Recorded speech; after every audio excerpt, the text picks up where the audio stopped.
Check.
Wait, Brian?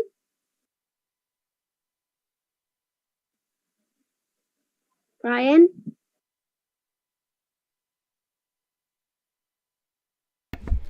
Yeah, Oha, do you have a question? Are we supposed to be in the Zoom meeting since it says only 2 people are in the Zoom meeting? No, it's just Zoom is just for questions. That's it. No. Oh, okay, never mind. Okay. Thank you, Brian. Good luck.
All right. What's going on, everyone? I am the coach, Brian Wilson, the leader of the Implodians, and welcome to Implodian Presents. This is the World Junior Online. This is our third tournament. This is the World Junior Online Part 3, number 3. In December, we're going to have a whole new series of tournaments in January. An open tournament, first Sunday of January, and then the next 3 Sundays of January will be World Junior Online tournaments for kids only. The open tournament will be one tournament every month, first Sunday. That's going to include a grandmaster in the open section. Give the kids a chance to face some top competition. Then we'll go back to kids only tournaments with trophies.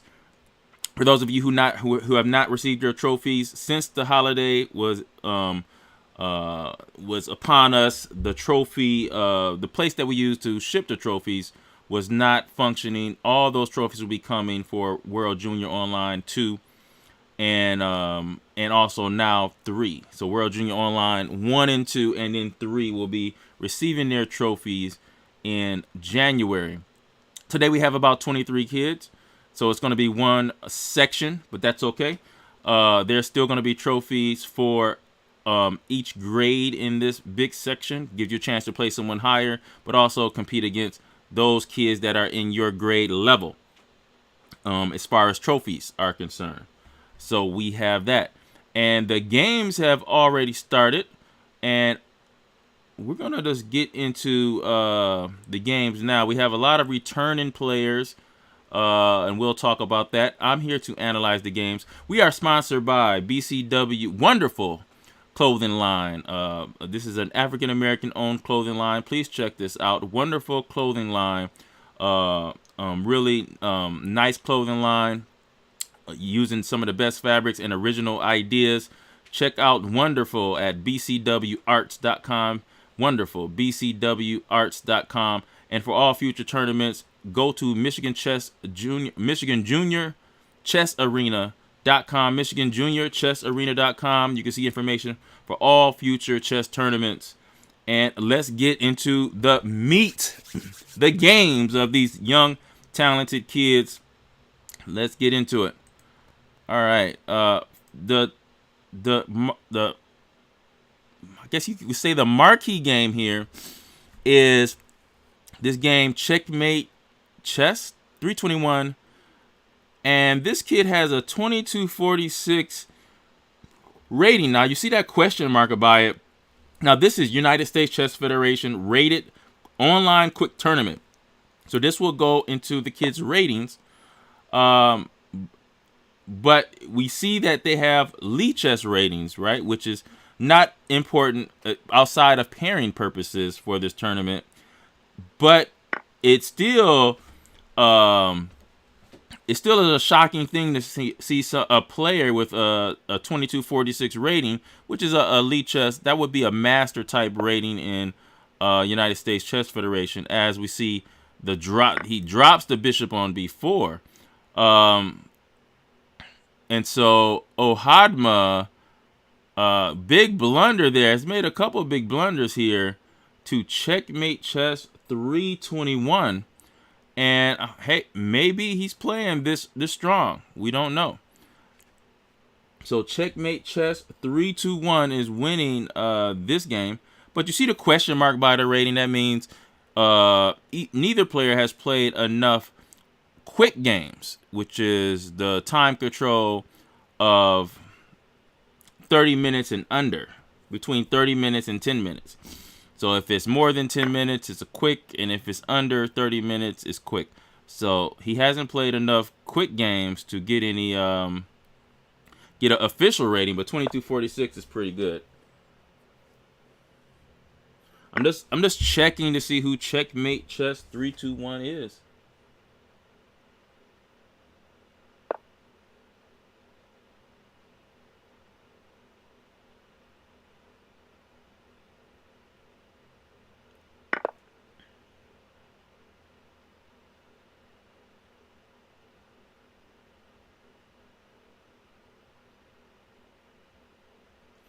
That is Servan. Servan is the Checkmate 321, and I mean, this kid is looking pretty good here.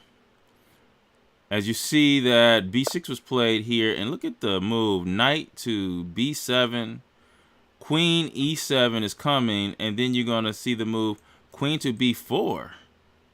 This is an outstanding game here.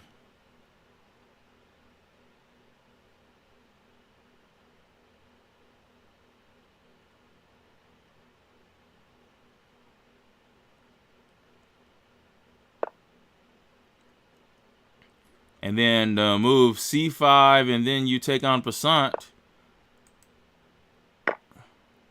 Then he has king e6, and then you have queen to d6 check, king f5, and then I think we can finish it here. Queen d6, king f5,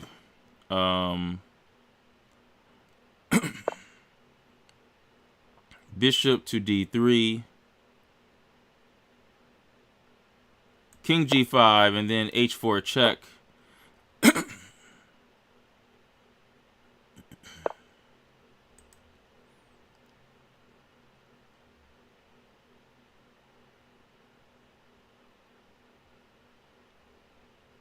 Yeah, maybe so. Knight to, I don't know. Yeah, maybe knight. He plays h4 check.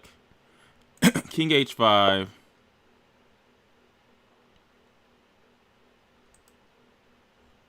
And bishop to e2 check. And that should do it.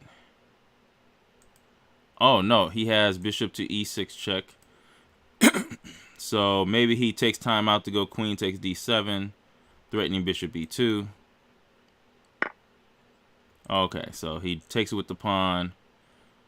Yeah, this was a dominant performance here. Bishop e2 check is game over. There it goes. Bishop e2 check. Checkmate. Let's see how this started. Queen's gambit decline. Oh, and it was just a blunder of a queen. It's a simple blunder of a queen here by Ohadma. And after that, it was just downhill after that. But Checkmate Chess finished it off pretty well. Okay. Let's go back here and let's check another game here. We have 6 games left. This is the first round of the World Junior Online. I am Coach Brian Wilson of the Implodians. If you would like to be an Implodian, this is a unique system that is taught to the kids that I train. I have taught over 9 top 100 kids and currently have 3 top 100 kids under my belt using this system. If you would like to get lessons and learn about the unique system that no one else is using, because it's something that I created to teach my 3-year-old son, who was also top 100 throughout his whole life. If you would like to learn about this system, you can contact me at MichiganJuniorChessArena.com or at Implodian Chess, IMPLODIAN Chess at Gmail. This is the first time that this has been open to people who do not live in Michigan, and this is a great opportunity to check it out. Just find out what the system is. Our first lesson, just for you to find out what the system is actually free. So you can contact us at implodianchess at Gmail, implodianchess at Gmail if you're interested. All right, let's look at Circus Master. This is Nureta LB's. She is a Implodian, and in this tournament, she might be the highest rated player here. She struggled at the last tournament. Loose Hornet, welcome back, Loose Hornet, who played in, I believe, World Junior Online #2. But right now, looks like it's only a matter of time. Yes, Loose Hornet is going to go down to Circus Master in this game. Let's go to another game here. Let's go to Full Empty Pajamas. It's been a long time since I've seen Full Empty Pajamas, also a Implodian. Not top 100, but definitely has the one of the most talented youngsters I've seen. Full Empty Pajamas. And this is going to be a battle with Super Chester. You see the material imbalance. There actually is no material balance. Everything is equal. Now what happened here? G3 happened. And now you see two knights versus a bishop and a knight. Now the knight that's on A7 is not at all good.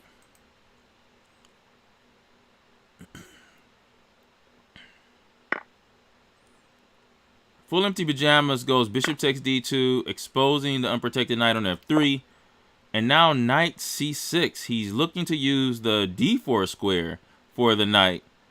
And this is an excellent move here. I'm anticipating the move queen to C5. It covers D4. But then even after that move, E5 and then knight D4. But queen D4, what it does is it attacks B5 as well. So queen to C5. I'm sorry. Queen C5 looks like a good move for Super Chester. Super Chester is also, this is probably, I think it's the third WJO for Super Chester as well. He has good experience here. Super Chester does not go Queen C5.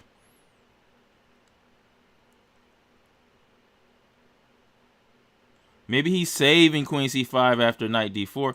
Problem though with Knight D4 is to move Knight to E2. And if he's able to get in Knight E2, then he's going to fork the king and the rook. So Knight D4 right now, which hits the queen, looks like a really good move for Full Empty Pajamas. He takes the pawn on B4 first before he plays knight to B4. We like to look at the time as well when you're playing a 15-minute. Now he did something I didn't think he should have done. He should have went knight to D4. That was a way better move here. You can mix it in with so many moves. You're aiming at E2. After knight to D4, you can play queen G5, threatening queen takes D2, queen takes D2, and knight F3, check, winning the queen right back. So knight to B4, I don't think that was as accurate as knight to D4 here. But I believe Full Empty Pajamas could be rusty. Back to what I was saying about the time. When you're playing a 15-minute game, you should think for at least 15 seconds. Plus, this is 15 minutes with 5-second increment. 5 seconds is added on at the end of every move. So it's still hard to lose on time when you have an increment at the end, even with a time scramble.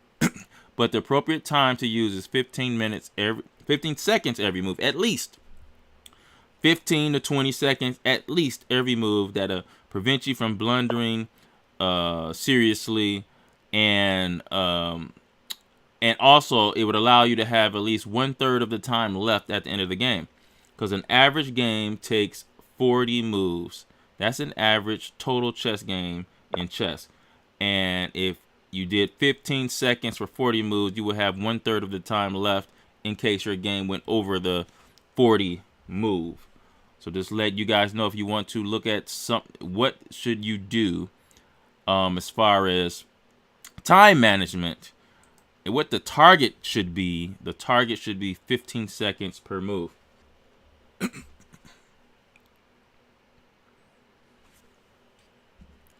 Shout out to everybody that's watching us live on YouTube, the live stream there. Hopefully we have some parents watching and getting some tips for the kids. And feel free to chat. Feel free to put your chat down there.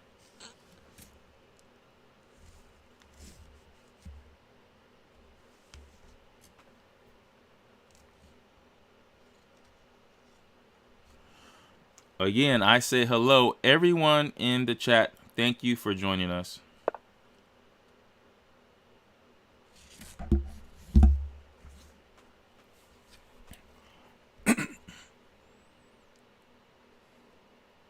As we see the move knight to F3 attacking the queen here.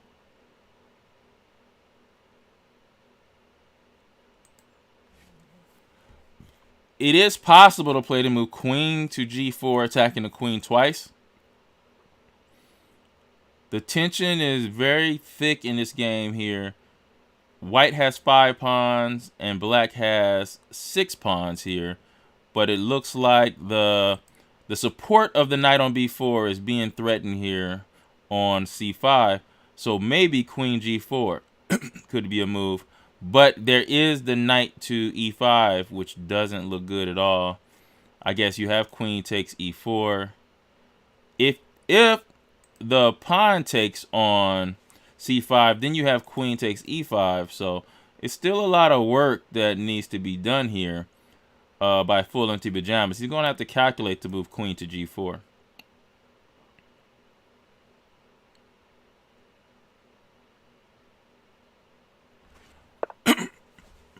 So he actually goes queen to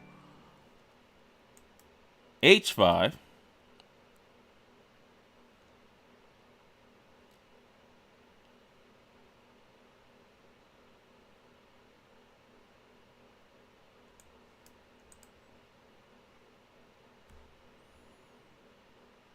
And then double attacks the knight on f3.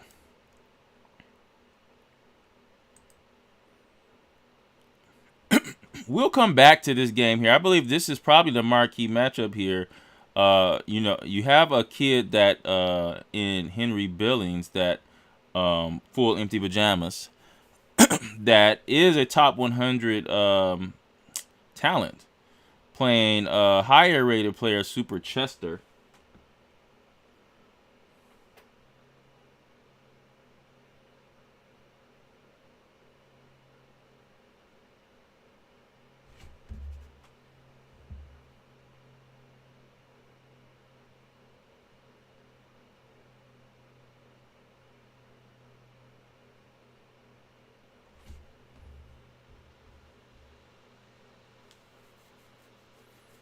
Oh, that's and Super Chester has got the thing about Super Chester, as I was just looking up who he was, he's placed second place in the last 2 World WJO tournaments, number 1 and number 2. He's placed second place overall. And he's around like 1,300 United States Chess Federation rating there. And this is a big matchup between these two players. Let's check in on the Ewok game here. This is come down to, looks very tense here. White does have activity, but white is down material. But it's all about whose king is worse. And I must say, black's king is not great. Black's king is not great at all. As he checks there, I don't know if that was the best check. I know one thing for white, that check was quick though. That was a fast check. So here's 2 pawns for a rook here.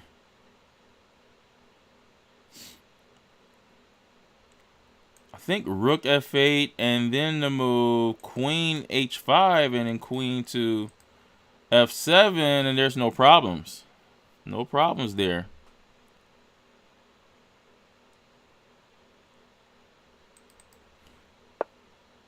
So there's the rook f8. The only other check I see is queen h5. And then that's blocked easily by queen f7.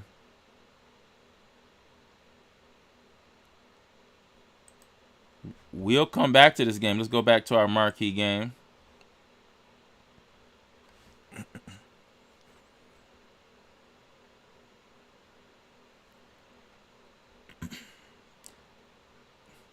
Everyone watching, if you have a question, the parents, if you have a question, feel free to ask that in the chat.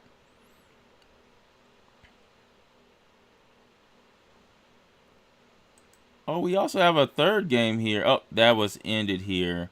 Tall Foamy Angel, who has this is his I believe his second time playing in the WJO, has beaten 10th Teeth, who's played in 3 of the WJOs.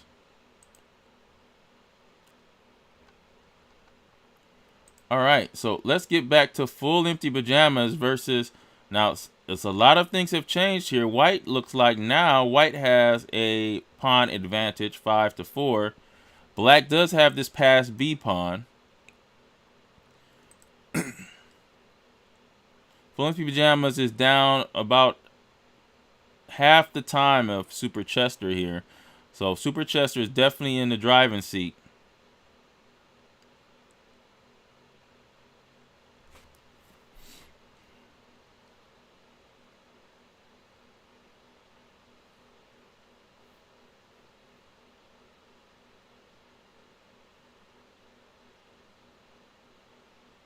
Definitely in the driver's seat. Let's see, what can he do here? You have, maybe you could play Queen E2, attacking the G4 pawn.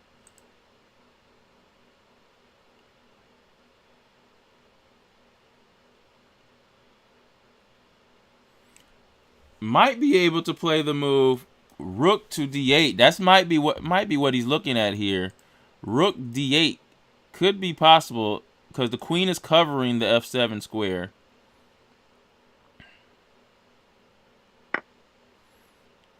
Whoa, okay, so this is also very defining here, because after C takes D4, there is a hanging B4 knight, but the problem is the knight on E5 is hanging as well.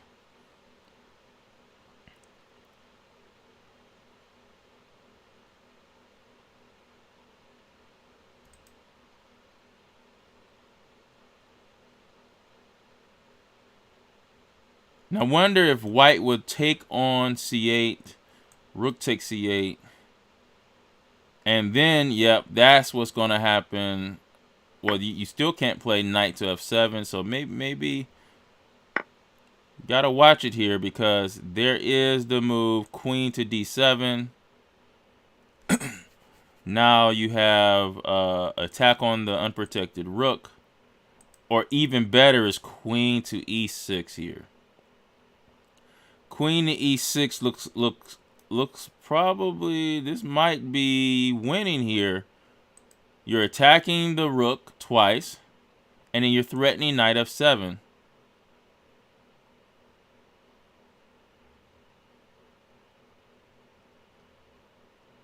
Yeah, this looks terrible here for black. Queen E6. Not staying away from the knight on the B4, not taking that, but playing queen E6 with the threat of queen takes C8 and knight to F7. Ouch. Ouch.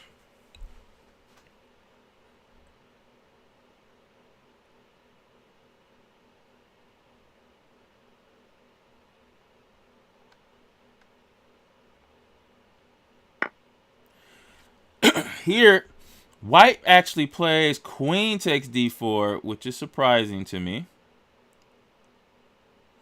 But it does attack B4. He did capture back the pawn on D4. I thought he missed a big opportunity. I couldn't see a way that white could get out of the move queen E6.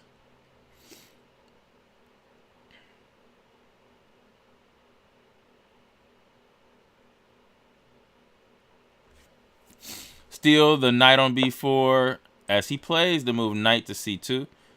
Makes some sense here, but now we're going to probably look at the move queen to D5 or queen to D7. And maybe get back to the queen E6 idea again. But queen D5. And now the threat is actually knight F7 here. Winning the queen on H5. This is a big moment here. Big moment.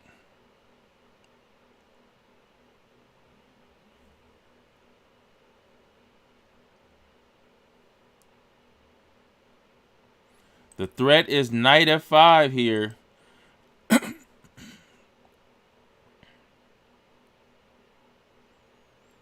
Might have to play the move rook F8 to cover F7.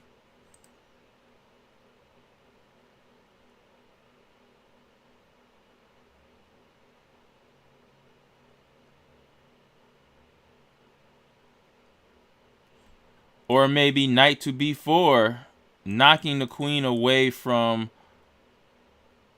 No, that's actually... Well, would that work? He plays rook f8 here. Allows queen takes b5, and this is just not good for black at all. White is clearly winning this position. There's still some games going on. Let's check in on the Ewok game here. And, oh, that game ended. Whoa, what happened here? Wow. Wow. Leon 1357 won this game here. And, how did he win this game?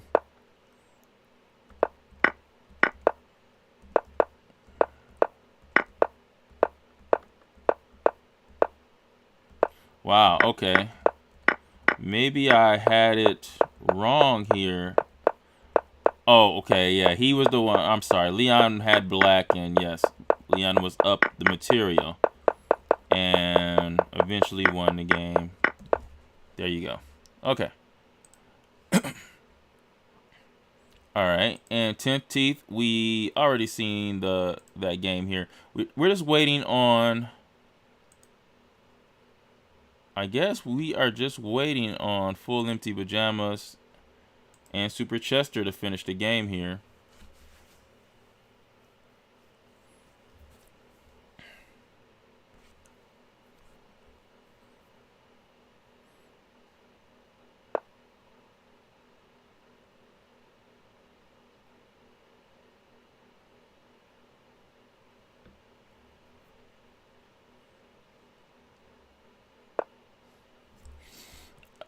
And wait a minute. Hold on here. This looks like a mistake. Oh, no, it's not a mistake because a rook to c8. What a move by Super Chester here. Wow. There is no luff, so the king has to... Wow. Has to move to g8 to survive. And then you're going to have double check here on h6, and the game is over. The famed smothered mate. It will be knight h6, double check, king h8. Oh, but nope, it still doesn't win the game. Because after king h8, queen g8 check, rook takes. But then when the knight comes back to f7 to deliver the smothered mate, the queen is still there. But I will say this, the queen is hanging on h5. The queen is hanging on h5 here. And so all white has to do is go queen takes h5 and the game is over. Now, does he see that? Is he just so focused on the checkmate, he's not looking at the queen hanging?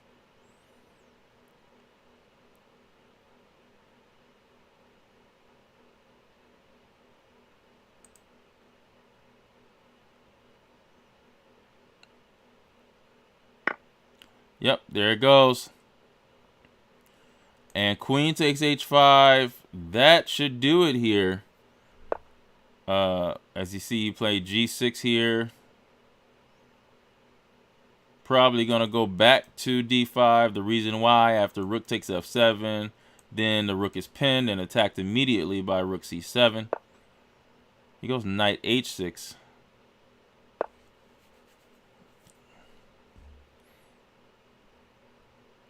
And probably the move rook to c7.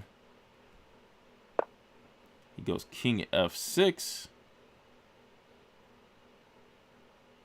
Maybe knight to g4. There you go. King has to go to e6. And then the move queen to e5. That should do it.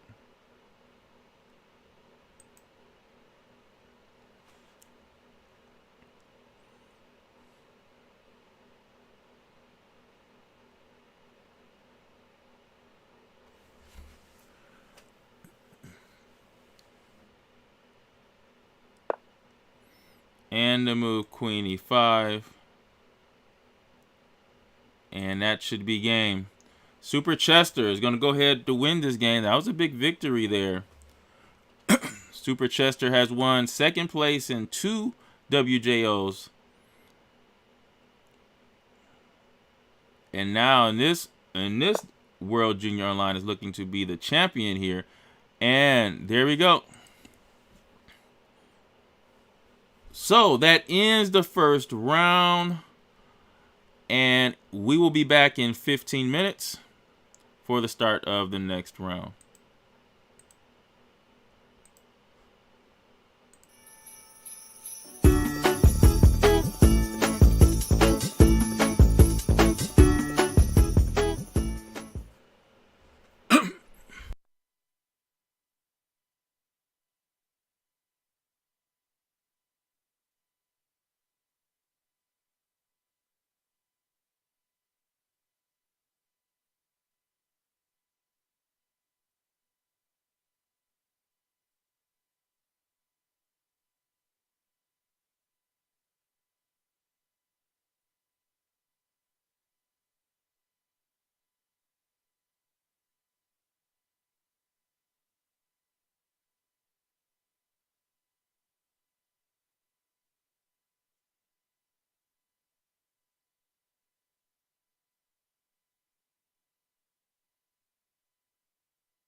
All right, we are back. Welcome to the World Junior Online. I am Coach Brian Wilson, the coach and organizer of this tournament. Implodian Chess presents the World Junior Online Part 3. In January, you can see our next roster of tournaments on MichiganJuniorChessArena.com. You can see that right below. We are sponsored by wonderful African American Clothing Company. You can check that out at bcwarts.com. bcwarts.com. Without them, we wouldn't be able to put on these World Junior Online tournaments or even stream the live event as well. And you can check out all future tournaments in January at Michigan Junior Chess, MichiganJuniorChessArena.com as well. If you're interested in lessons, you can also inquire about lessons on MichiganJuniorChessArena.com or contact us to become an Implodian at implodianchess at Gmail. IMPLODIAN chess at Gmail. Let's get into the games now.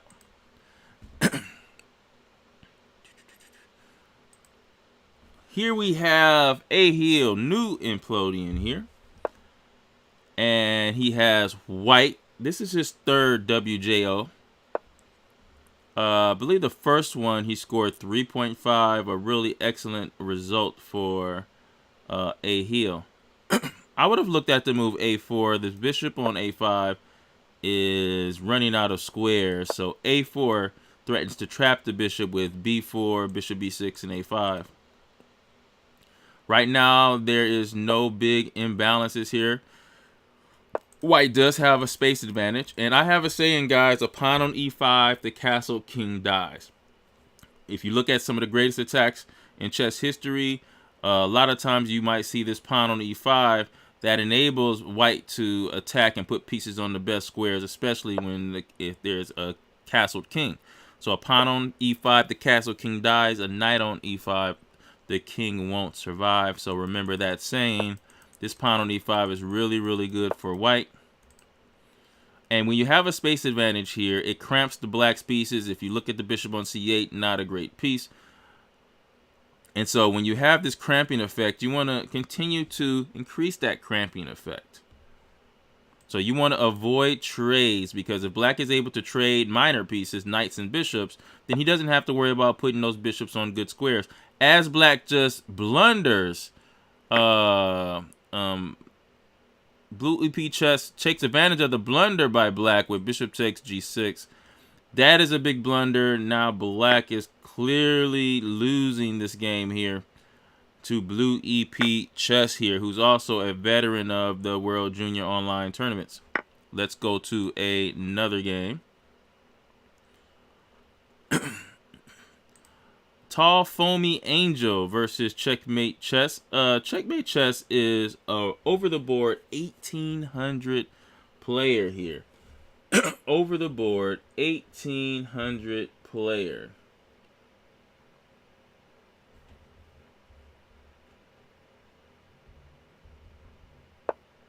And in 5th grade here, or at least he's in the K5 section.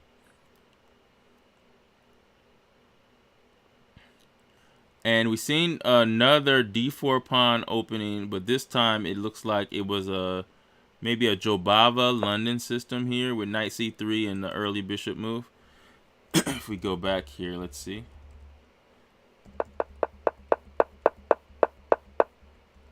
Okay. Kind of like a Jobava system. There's a bishop on G5 and a knight on C3. White is going to be looking to crack open the center here. He has a knight on E5 as well. Remember, as I said in the last game, a knight on E5, the castle king won't survive. But then he trades the knight here. I don't know about that decision. That knight on E5 was very, very strong. I guess he figured he didn't want his pawns doubled. And here he's just opening up the center of the board here while the king is still in the center here.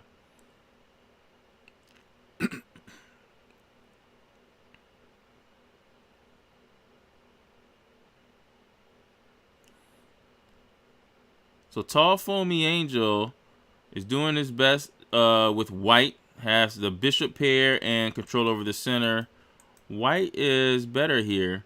Black is going to look to attack those center pawns here. The d4 pawn right now is hanging. It can't be protected by c3. That's the negative point of knight c3. The pawn on d4 cannot be protected by another pawn, but knight c3 is quicker development, and that's what white is trying to take advantage of now by opening the center of the board.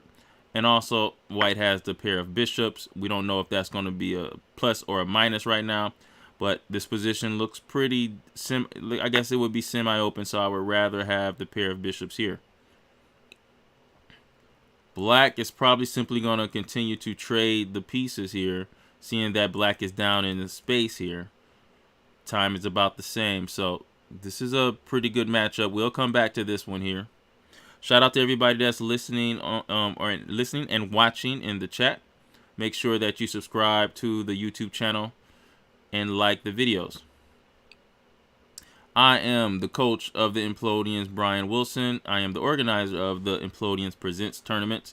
We're going to have a open tournament on January, the 1st January. We're going to have an open tournament that features a Grandmaster. If you are a subscriber, you're going to get that information. If you're not a subscriber, please subscribe at MichiganJuniorChessArena.com, MichiganJuniorChessArena.com. Here we have an Implodian versus Implodian, Hidden Forest versus Circus Master. This is going to be a pretty good matchup here. It's been a long time since we've seen Hidden Forest play in an online tournament, and even longer rated online tournament like this one is. If we look at the imbalances here, but white does have more pieces developed than black. Black took an early queen move here with queen h4. Circus Master is down 2 minutes here, but this doesn't seem like a complicated position. Looks like she's gauging whether she should go bishop takes e4, d takes e4, queen takes e4, because the queen is not defended, and then maybe g5 would win the piece here. But I'm not so sure, because there will be a g3. So maybe she just seen that, so she's willing to take on e4, knowing that the move g3 should save her bishop.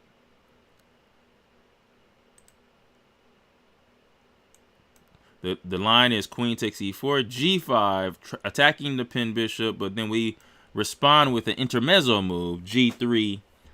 Now, I will say this, though.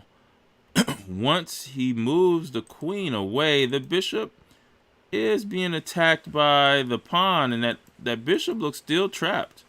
It looked like it still could be trapped here. No, maybe not. So, yeah, all right. So after g3 takes away the escape square. So queen takes e4 looks like a blunder after the move g5.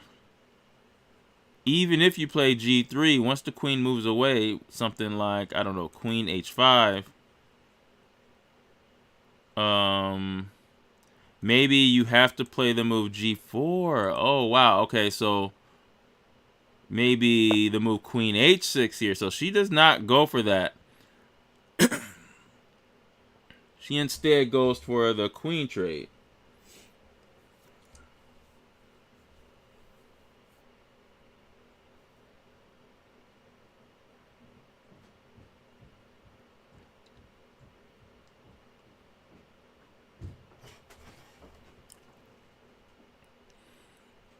And so this is going to be a interesting game here. We'll come back to this game.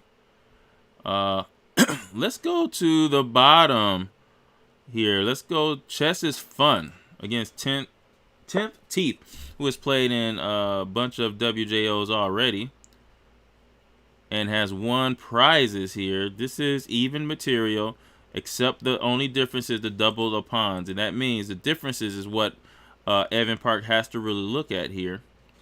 Not Evan Park, but 10th Teeth. I think it's Ethan Chen, I believe.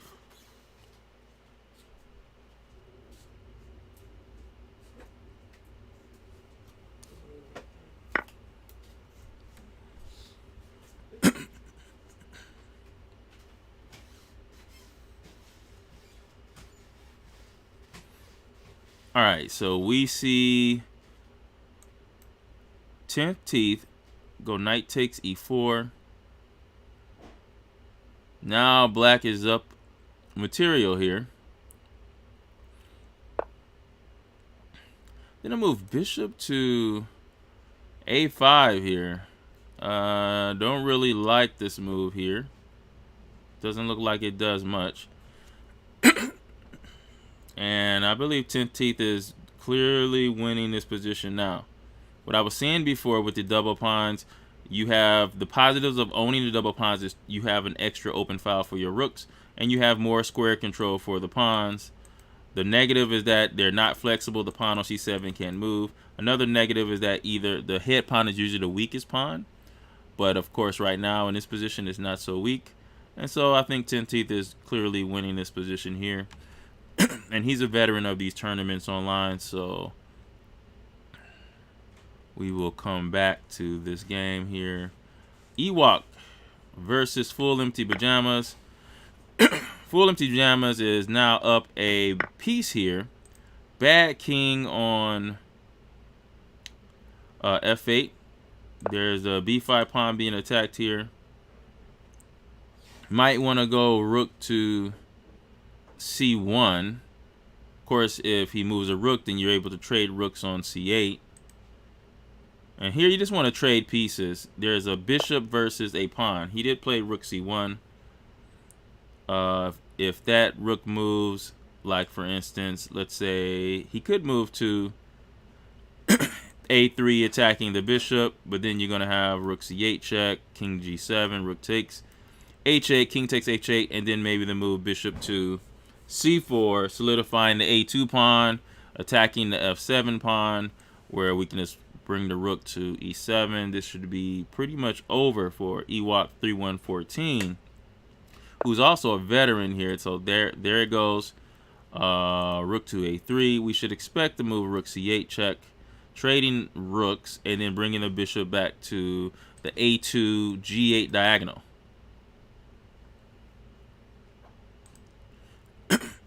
The only thing you have to worry about when you're up a piece is the winning disease. That means that you want to make sure that you don't relax when you are winning, because you have not won yet. So you do not want to relax. You want to keep yourself alert.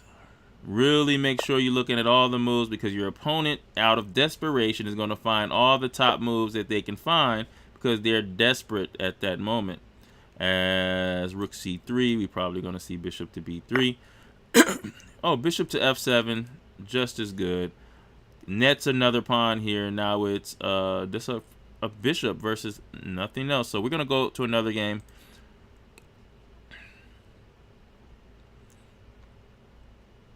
Let's go Super Chester versus... Whoa!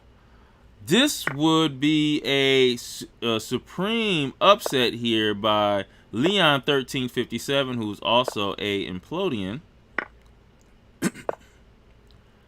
And it's over. How did this happen here? Super Chester, again, I said that he was one of the best players in the last couple WJOs. We see here Leon loses a piece in the opening. There's a check here. Oh, I'm sorry. Super Chester loses a piece in the opening here. Let's go back to that. Super Chester's black. Leon is playing the c3 Sicilian. Look at the big space advantage here. And the initiative here with the e5 pawn here. And then, boom, he just takes it, and white is just up a piece. Look at the pawns on d4 and e5.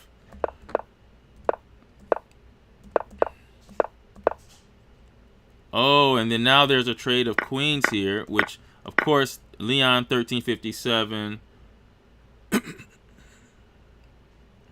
Of course, Leon 1357 wants to trade here. Bishop takes e6 check. And then he just has an extra bishop here, and he trades it off. And there it goes. What a opening by Leon 1357, who's also another talented kid that's not quite top 100, but definitely has the talent to do that.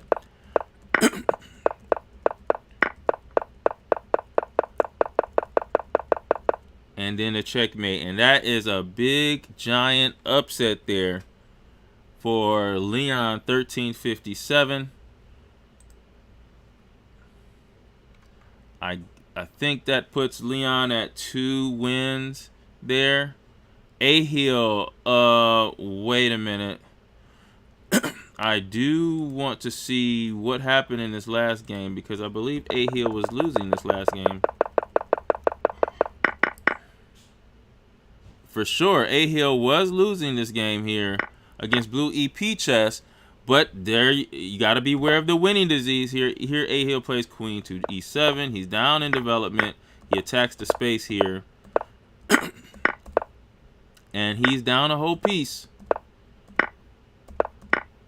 Wow, and not only he's down a piece, he's down material, and that's why it's so important to realize chess is not a football or basketball. Whoever has more at the end of the game wins. Here, it's all about checkmate. You can be behind. It doesn't matter. You have to find checkmate in order to win the game. So just because you're up a piece, some kids relax. You don't want to relax. You have to keep that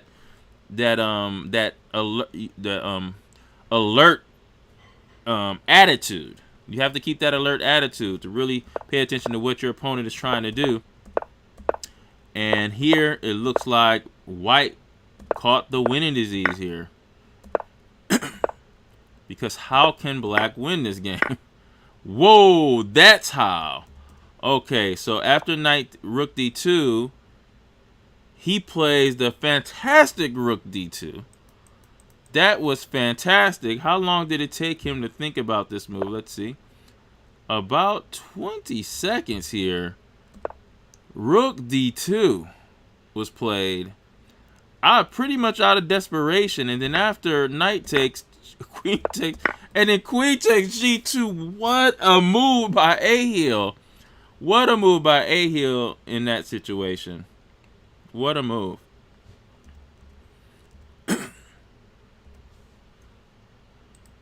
And I will say this, he didn't have to take that. So rook d2, White takes this without actually thinking. Took only about 8 seconds there. White was completely winning, could play rook takes c6 first, and then go knight takes d2. So many moves could be played here.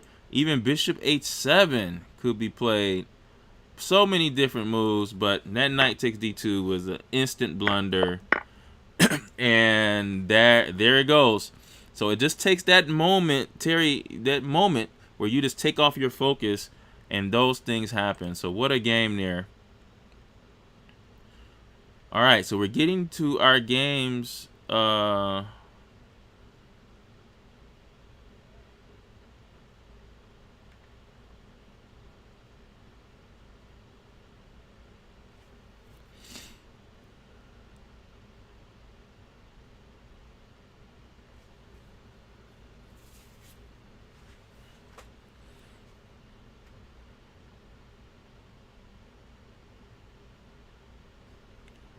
Okay, we're gonna get back into our games.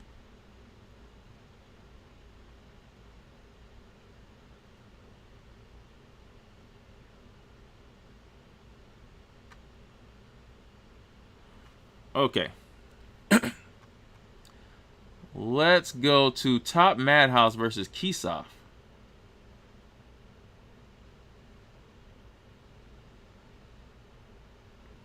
And this game is over. Kisov wins this game here.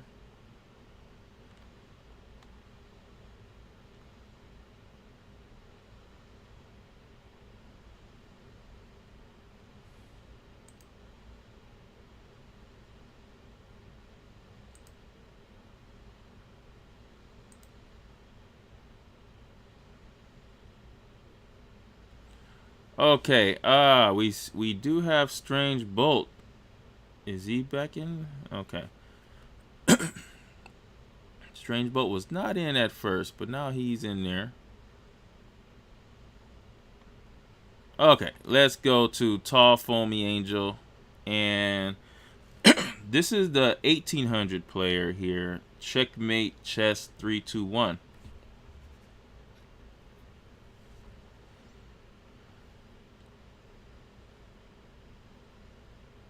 And right now we're looking at even material here. Tall foamy angel.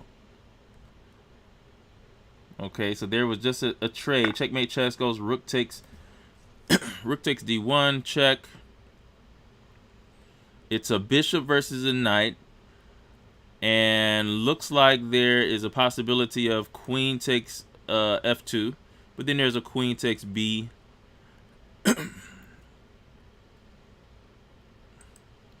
Yeah, there's a queen takes g6 here. So checkmate chess is in a little trouble here. Now I would say white has to worry about the back rank checkmate and kind of give his king a way out, maybe as soon as possible with a3. There is a queen to d2 move, attacking the bishop, but then you can respond with queen to e2. He does go queen takes f2, and then queen takes g6 should protect the pawn on g2, but also keep alive the checks, and plus if queen e1 or queen d2, you have queen to g4.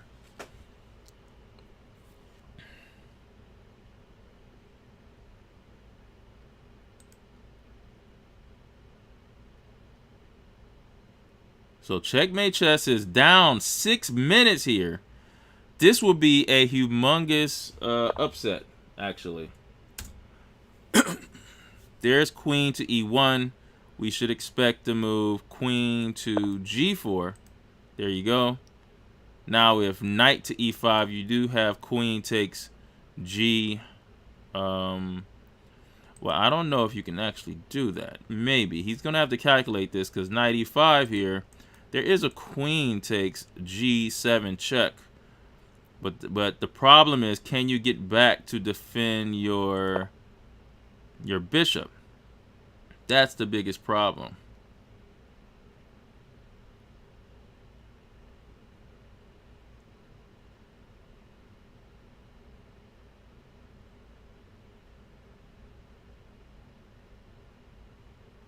After check, he can actually go king to g3, and that means that's a no. You won't be able to get back in time. So queen takes g7 is a blunder after king b6. Alright, so this is a nice move. Queen e2 from Tall Foamy Angel. Very nice move there.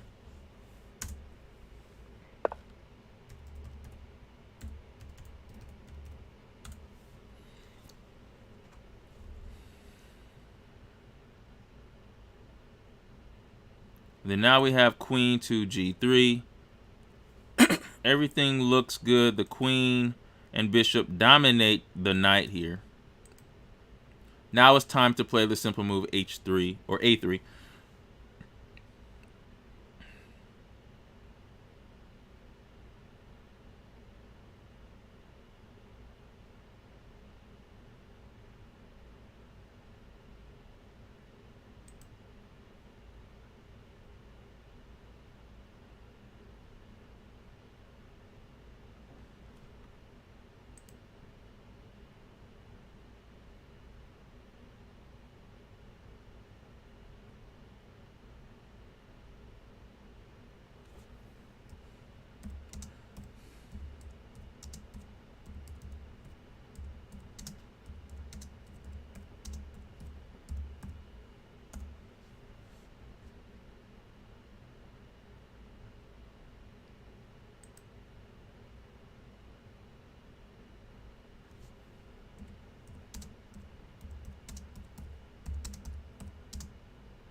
Kids, one thing I want to say, I do not want you guys to comment on the game in the chat. I'm not sure if they can hear you in the chat. Maybe there is, they can't hear you or they can't see your chat. I am not sure. So since I'm not sure, Just do not comment about the moves in the game, please. We're watching Tall Foamy Angel versus Checkmate Chess, who is our highest player, United States Chess Federation rated player at 1,800 over the board. Remember, guys, this is a online quick rated tournament. So no matter what the over the board rating is, online quick rating is what we're using with the United States Chess Federation here. So Tall Foamy Angel is playing some really good chess here. I still think black is a little bit better, but right now Tall Foamy Angel has gotten away from the worst of it. Now just need to figure out a way to bring this bishop into the game.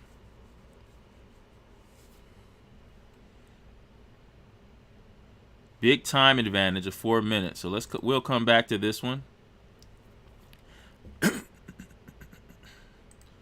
We still have, okay, so this game is over here. Let's refresh this here. That's our last game here, is the Tall Foamy Angel versus Checkmate Chess. 3, 2, 1.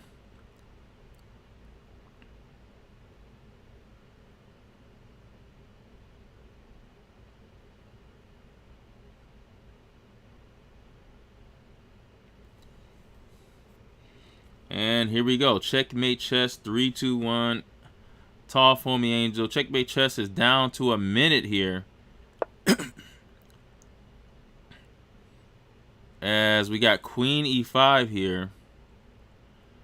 Do not know the purpose. The purpose is to play the move Knight to C4, threatening Queen takes B2. But I actually think you can probably get away with the move C3 here. If any type of check, then bishop to G6, or I'm sorry, bishop to B3 would be a really nice move. So there he goes. Right on schedule. Tall Foamy Angel plays C3. Looking to put the bishop on the long diagonal from B3. Now, we'll say this. This is this game should be probably drawn. If the queens are off, it's going to be very close, because there's a bishop versus a knight situation, and that is very imbalanced in an endgame. How does the bishop beat the knight? Usually when there's pawns on both sides of the board, the bishop is better. Usually if there's pawns on one side of the board, the knight is better. But here it's all about what the king looks like, and I believe black's king is closer in the endgame here to have an effect. The king could enter and reach the weakened pawn quicker than white can defend it. So if you look at the knight and king attacking the weak B2 or G2 pawn, that's what. So it favors black in the endgame because of the king is closer to the center.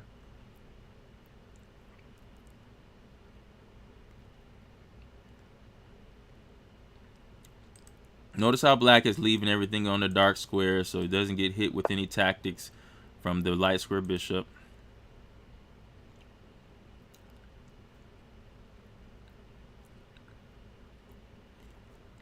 I wonder if it's okay now to bring the king out.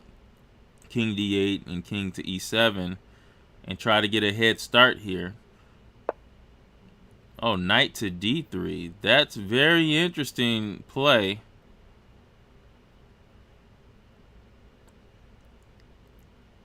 I might have the move queen to D2.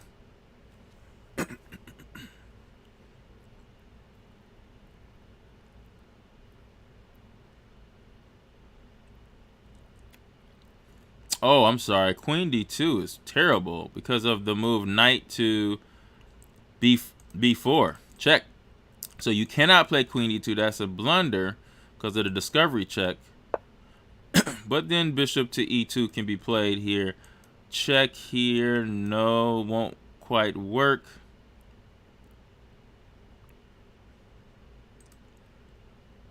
You know, a strange move here is this move knight to... This is pretty strange here. Knight to e1. And he plays it. Knight to e1 was very strange. Probably have to go queen to e4. It dominates the knight here with queen e4. Stops the check on d5. And also e6. So queen to e4. Looks like the best move for white.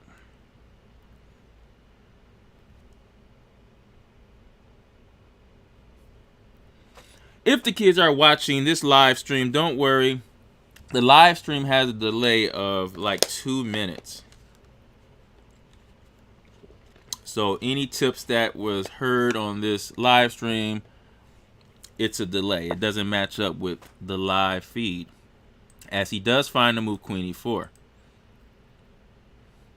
And now with the queen and bishop on the on the board, I'm feeling scared for the knight that's on the back rank here. He does trade off here. And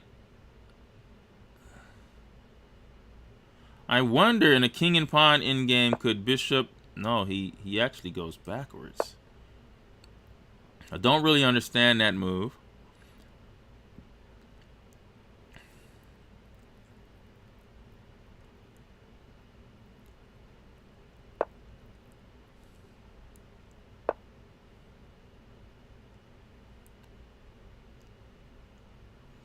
Wow, okay.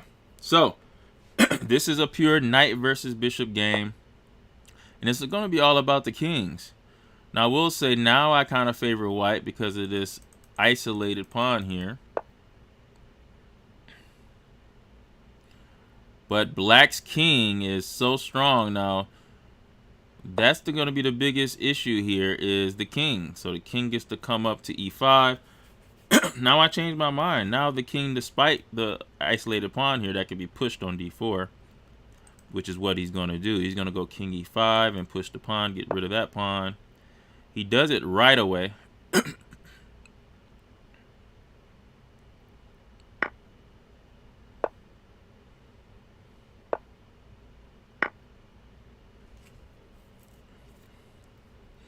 And then, well, is he allowing a check here? No, he is. But the check isn't that great. I thought maybe he could bring the bishop on this diagonal. Now, he goes into a pure king and pawn endgame, but black's king is way better. Now, still doesn't mean black can win this game, but of course, black can't be disappointed in the trade here. Now, black is looking to run over here and create a passed pawn in this direction. Looks like white is going to stay with him every step of the way. 26 seconds is 5-second increment on the clock as well. So every time he moves,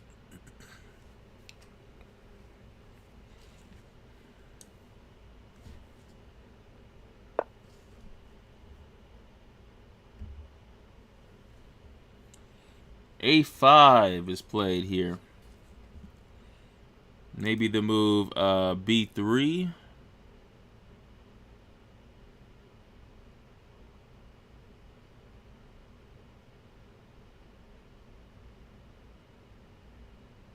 He's thinking about that. And you have to... Now, he played a4 here, so that means...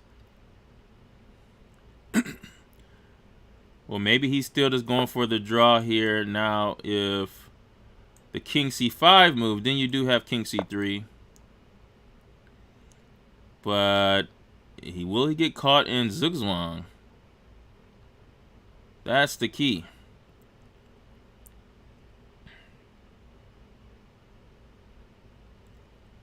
He could try to push this pawn and allow black to take the pawns over here, and then white could try to run and grab these pawns here for the draw, which looks like what he's trying to do.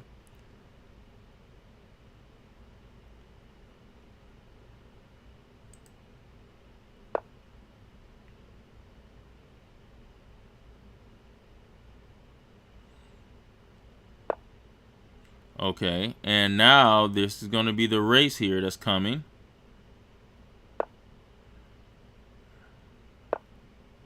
Oh, I don't know where. Oh, that was not a good decision by White. He had to race to try to get to the pawns here, and Checkmate Chase is going to win this game. He couldn't do it that way.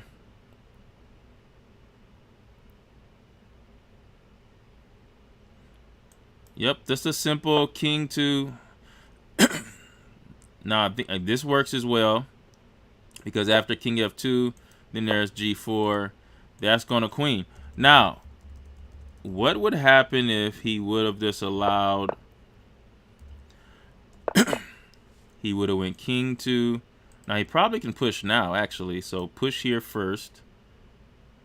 He goes. He takes and then king to b3. He moves over, and then king takes b4. He goes king takes g4. King to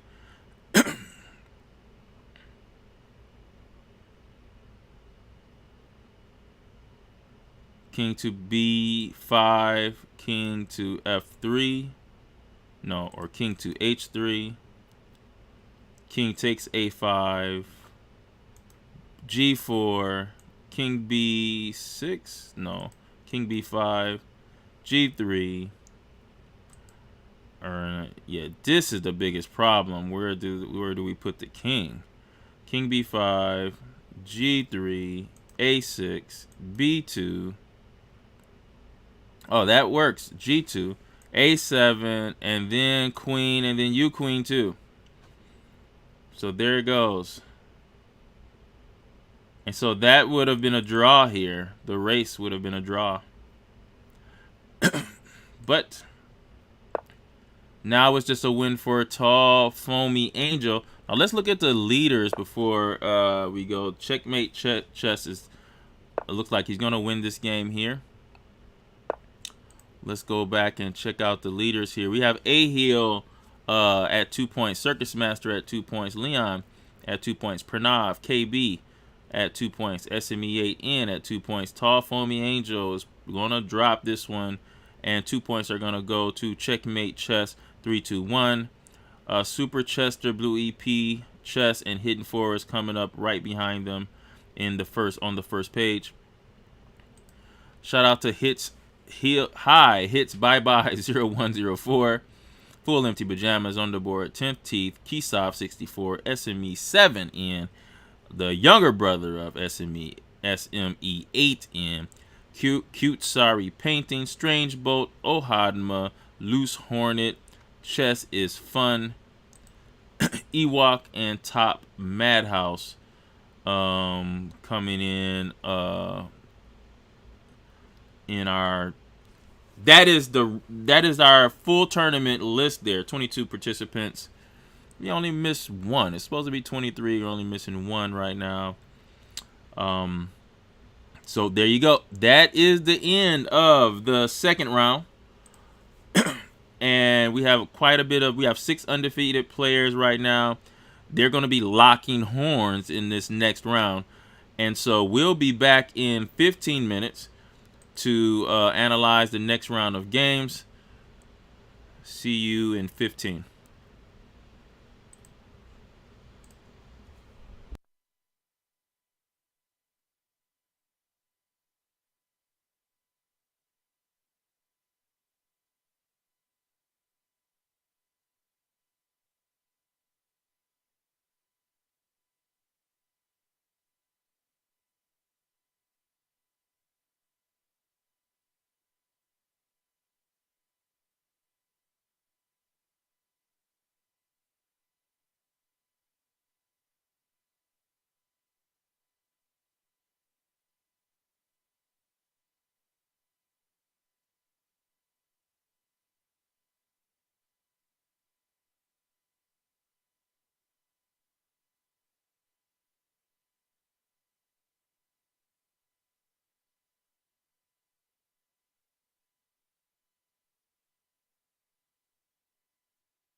Hello, everyone. We are back here at the World Junior Online Tournament presented by the Implodians. I am Coach Brian Wilson, the organizer of this event. Shout out to our sponsors, Wonderful, where you can get all your new clothing from this unique clothing designer. You can find that clothing at bcwarts.com, bcwarts.com. And you can find information for the upcoming January slate of tournaments at MichiganJuniorChessArena.com, MichiganJuniorChessArena.com. If you would like to become an Implodian, that means a kid that uses our unique system of reading the chessboard, you can get chess training at MichiganJuniorChessArena.com and also contact us at ImplodianChess@gmail. ImplodianChess@gmail. IMPLODIANS chess@gmail. All right, let's get into the games. These are going to be some big games. Our first game is the game between two undefeated players. Is A-Heel and Circus Master. Both of these kids use the Implod system. So these are two Implodians here.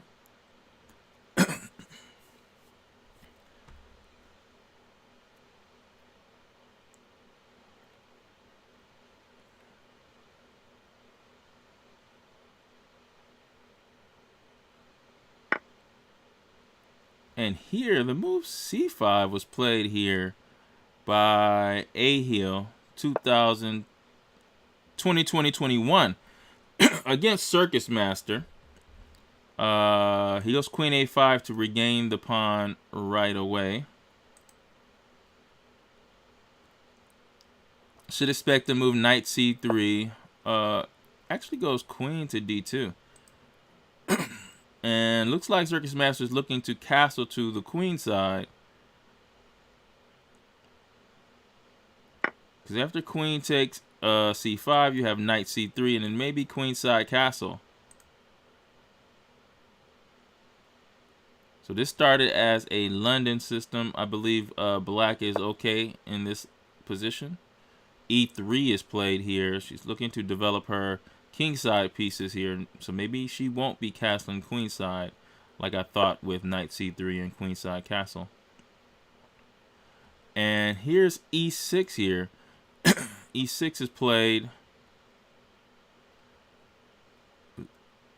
A-Heel is looking to just to castle with bishop E7 and getting castled.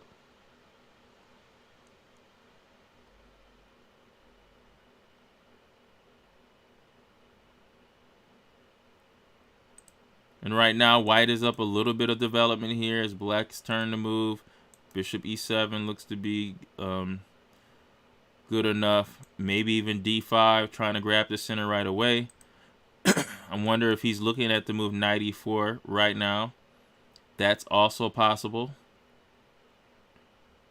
So black is perfectly fine in this position. Let's go to another one of our games. Two undefeated players here is Leon 1357 versus Checkmate Chess 321. Checkmate Chess 321 is the highest rated player that we have right now in this tournament. A little bit over 1,800 United States Chess Federation rated player. I do not know what his online quick rating is by United States Chess Federation, but I do know his over-the-board rating here as he plays Queen B3, putting pressure on the D5 pawn. It's only protected once by the knight. We should anticipate the move bishop to E6.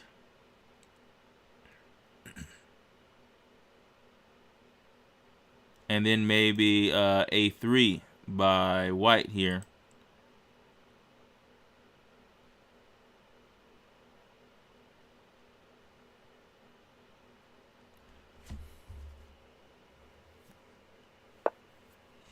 So it does play bishop to E6 here. Even time. This game is going to be a back and forth affair. Now we're getting to the later rounds. So all of these games are going to be very important. You're going to see more longer games being played now because the top players are starting to play each other. Remember, kids, the longer you play, the better you are. So if you notice, the higher rated players, usually their games last the longest because they're taking their time and they're calculating, making sure they're being really patient when they're playing. The lower rated games is usually over really quick, and there's a reason for that. So here's the move a3.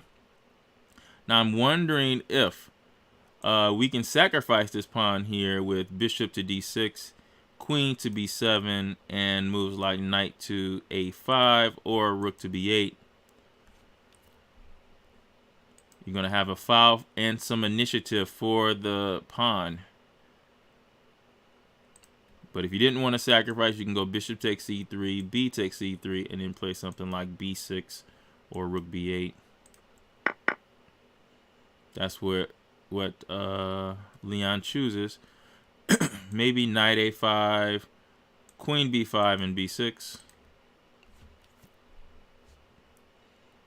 I actually kind of like knight a5 because you're controlling the c4 square here, which could be a really good outpost for a knight.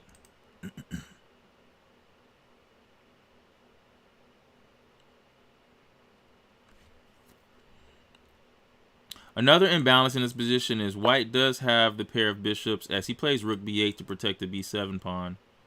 Now, you just don't want to play rook b8 just to keep it there, so probably want to play the move b5 and a5 and try to use the rook on this b file, maybe open up the b file here for the rook as he plays bishop to d2.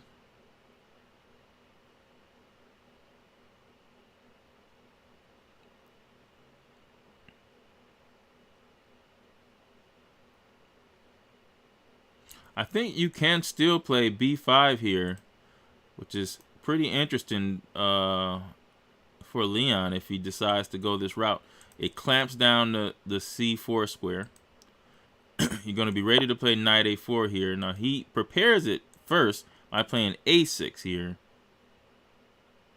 But then I think white can actually play c4 himself.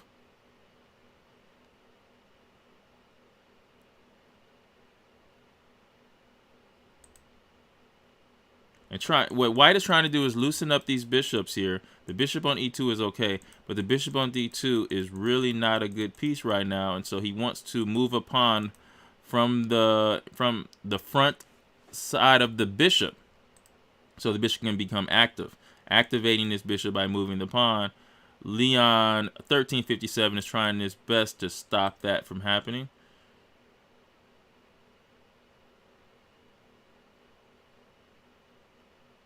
All right, so let's go to another game. Let's go to the bottom games here. We have Kisov 64. Let's go to 10th Teeth versus Blue EP Chess here. And already we got Blue EP Chess is up a piece. Up a knight here. Plus has 6 pawns to 5 pawns. So a knight and a pawn up for 10th Teeth. Or Blue EP Chess is winning by a knight and a pawn. Also, Blue EP Chess has a rook on the second rank attacking the bishop here as well. So this is definitely winning for Blue EP Chess. Let's go to okay, Cute Sorry Painting versus Tall Foamy Angel. I think these are two siblings actually playing each other, if I'm not mistaken. Right now, the imbalance is black is up 1 pawn.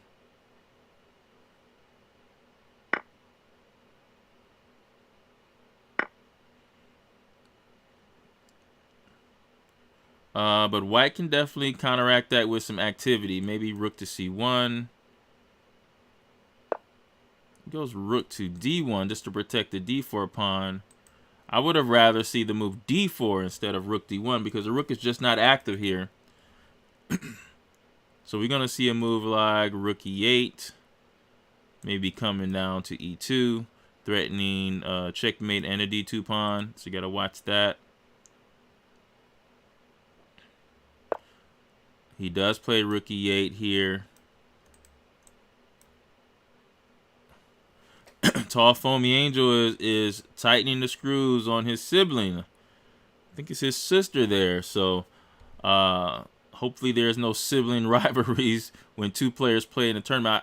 I know siblings, and we've had a couple siblings play in these tournaments. We have we actually have three sets of siblings playing in this tournament: SME 8-7 and SME 8N.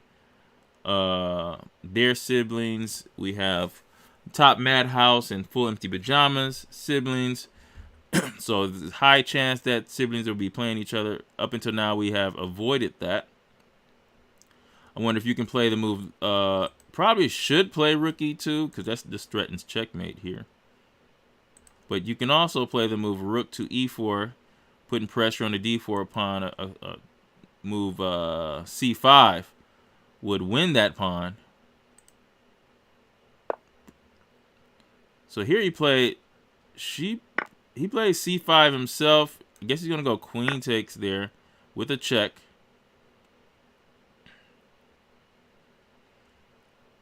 I wonder if you can play the move Queen to D4 because this pawn on D6, even though Black has an extra pawn, a pawn on D6 is pretty weak. So he actually pins himself here, and that is not a good move because of the move Rook to E2, attacking that pin piece. That was not what I expected there, and so Rook E2 should make things very bad for White. All right, there goes Rook E2. All right, let's travel around the boards here. There's 7 games left. Let's go Full Empty Pajamas against High Hilts Bye Bye 0104. What a username. And we see White has the bishop pair versus a rook. And this is a good position for White here. As long as he stops the entry squares, which pretty much has. There is 5 pawns and there is 7 pawns for Black, though. So it's a rook and 2 pawns versus 2 bishops. Probably going to see the move bishop to... Oh, no, he doesn't play anything there. Just G3. The king is on A5. Can't be dislodged here. So the extra pawns that Black has is not going anywhere. There is a passed D pawn. So this is going to be a very hard game to gauge here. Plays H4. That was way too fast by High Hilts Bye because he didn't really look at D4 like he should have. But there is the move bishop to... Oh, you can't play that, but bishop C2. There is bishop C2, but then you have rook C3.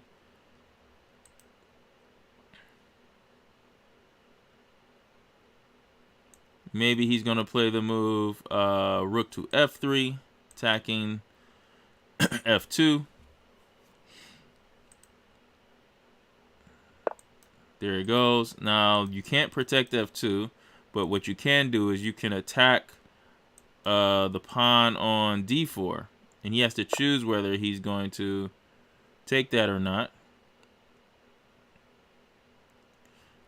Instead, he chooses bishop to A3. Now that... okay, so he's going away here, but this is going to be a problem here because after the move D2, the threat is rook takes B3.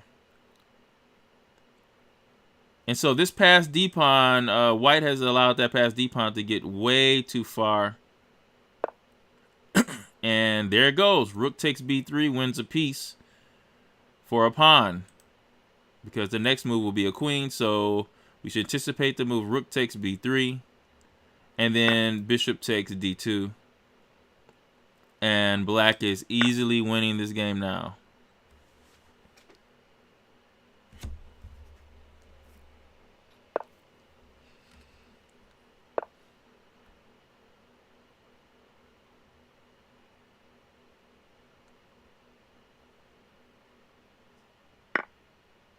Okay, rook takes A2, attacking the bishop on, and then maybe rook takes F2, and this is not looking good at all.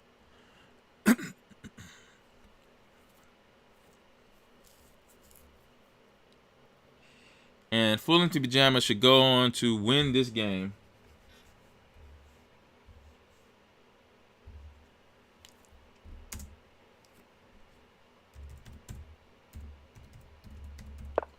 And I'm trying to see who is High Hits Bye Bye.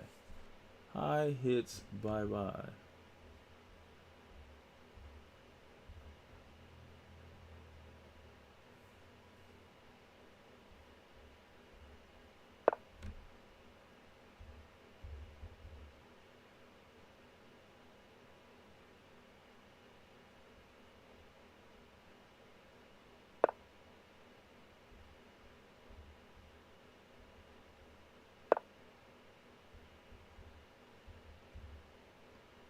Okay, that is Ananya Pila. Played a really good game here.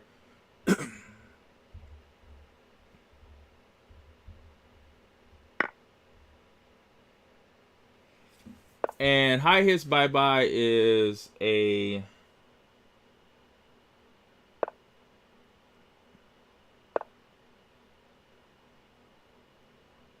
High Hits Bye Bye is actually rated 1101 in online quick rating, I see. So pretty good rated player.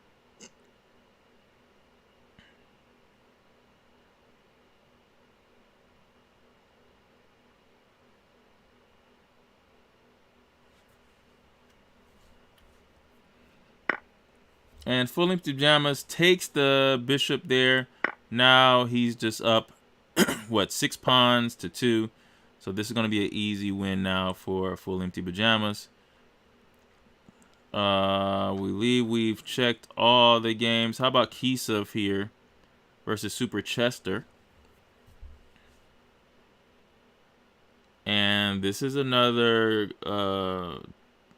tense game. Kisov versus Super Chester.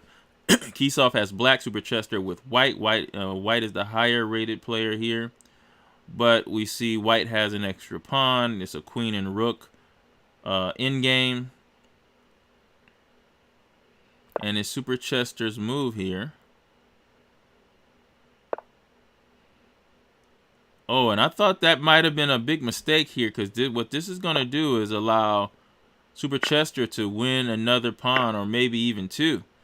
Because after rook takes a7, rook takes b4, there's a rook c7, and that pawn can't be defended. And there it goes. And white is going to go up 2 pawns in this position. You could try rook to b1, king h2, and then rook to b2, attacking f2. But a simple f3 or king to g3, then you're out of the water. That's what he's doing, rook to b2, king g3 or f3. Oh, I see. So he allows the capture of f2 so he can play rook takes g6 check, king h7. And then probably rook to c6. Oh, he does it another way. So he keeps active. He's going to play the move, which I thought he probably should have took the rook on the d6 part of the board. Okay, so he's just going to push the pawn again here. Push. And now it's a big issue, because now the king can't move off the back rank, and this should just be losing, guys. Can't move off the back rank, and we know the check is coming here. And maybe white thinks that he could trade off all the pieces, and the king, because remember, passed pawns are only distractions, so your king can enter on the other side of the board. Maybe he has enough time to enter with his king to take the last pawn after trading the c pawn here and committing the king to the queen side of the board.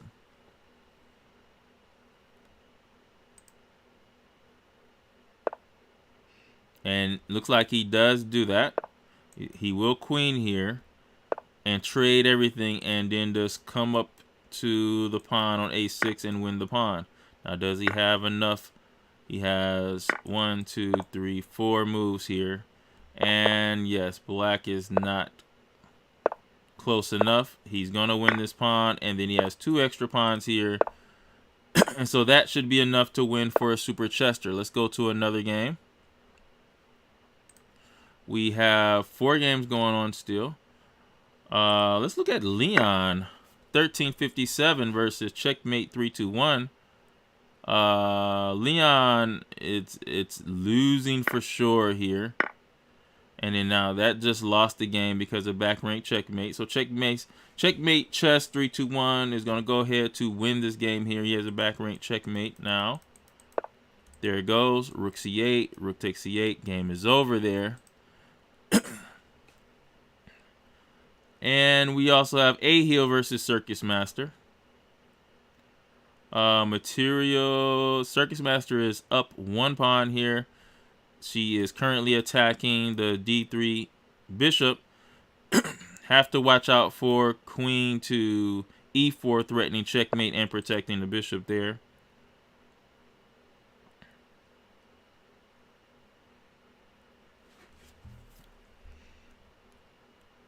And maybe the move knight f6 to make sure there's no queen e4 threat. So she does do that.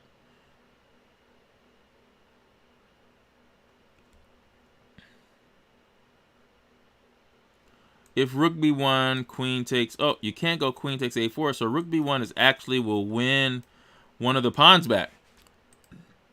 Oh, no, I'm sorry. The rook on d1 will be hanging. No, but you have to move away. So rook b1 looks like it's good enough to probably win a pawn back here. I don't know where the queen would go. So like queen c3, rook takes. Instead, he plays the move. Now, this could be a mistake here.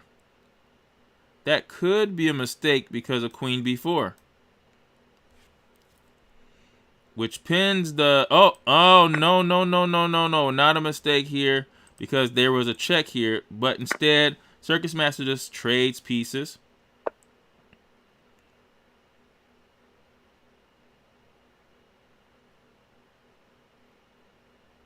And now is threatening to trade the rooks here.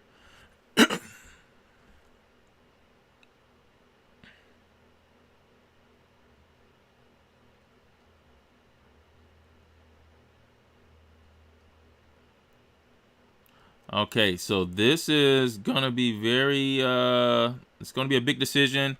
Circus Master has only 2 minutes and 46 seconds left against A-Heel. 9 minutes on the clock.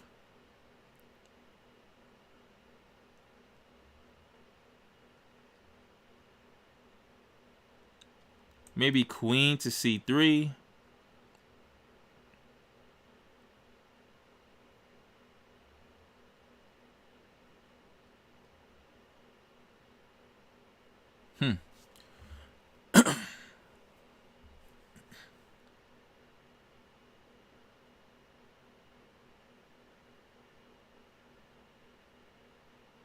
Maybe queen c3. Goes queen d5. Oh, I don't know if I like that move. So, yeah, A-Heel does trade here because he's going to get the pawn on b7. Maybe she wants to go rook to...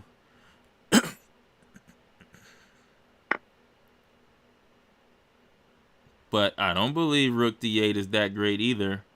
And this just looks like a drawn position now. Rook a5. That rook is terrible. I don't like the placement of this rook. But I will say this. The rook takes here. Moves that out of the way. Do not like the placement of this rook on a6. But maybe her plan is to actually move the rook to probably d8. Or no, maybe c8 and then go to c4.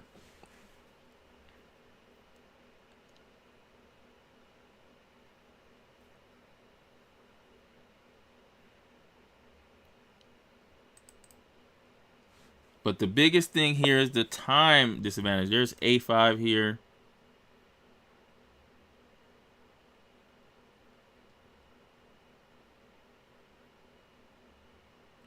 Gonna have to activate this rook here to c8. Oh, now she's bringing the king over. That's smart as well.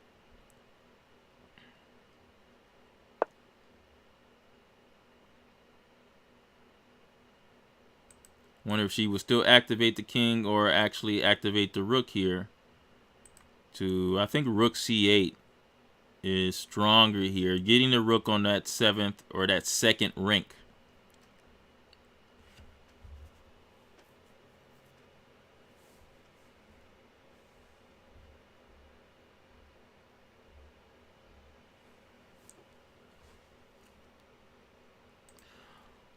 Let's check on the other game. Oh, that's the last game. Oh, wait a minute.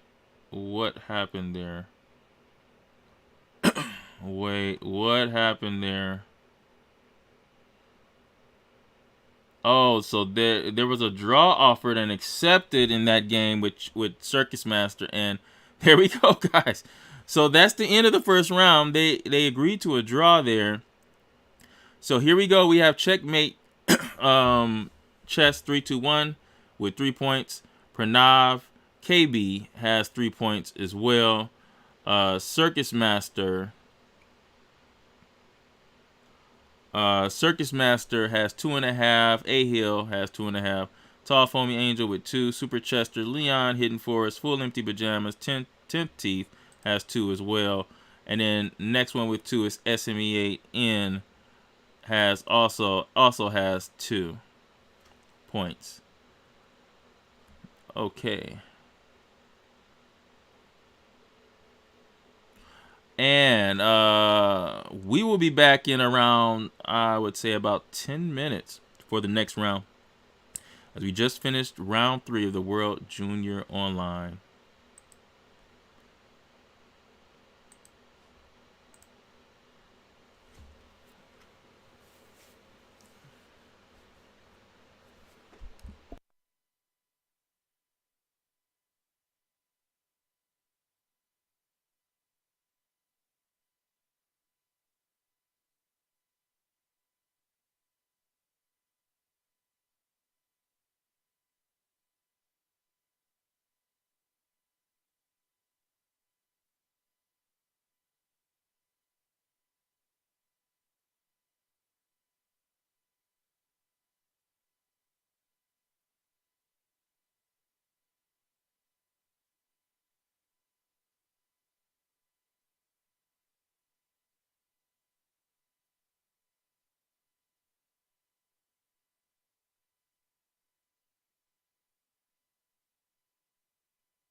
Okay, we are back. World Junior Online Tournament. I am Coach Brian Wilson. I am your host and also commentator and analyzer of these games that the children are playing today. We're going to get right into the game. Shout out to our sponsor, Wonderful. You can get all your clothing, new clothing line there, owned by an African American kid from the University of Michigan Fashion and Design School. Wonderful. You can find that at bcwarts.com, bcwarts.com. And also all tournament information about our January tournaments at michiganjuniorchessarena.com. And also lessons. We are accepting new Implodian students. So you can email at implodianchess at gmail, IMPLODIAN chess at gmail, or inquire about the lessons on michiganjuniorchessarena.com and subscribe and join our subscriber list. Let's get into the games. Boom, boom. All right.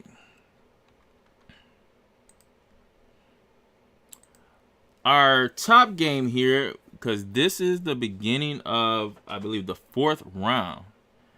And we have one more round to go. And we're looking at 2 undefeated players, and Checkmate Chess 321 and Pranav KB.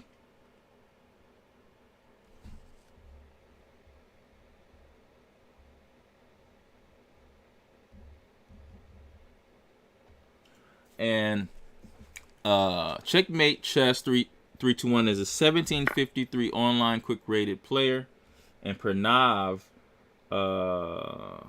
is actually 820. So that's a big rating difference there. As you see, Checkmate Chess is now up a pawn here. Actually, 2 pawns here.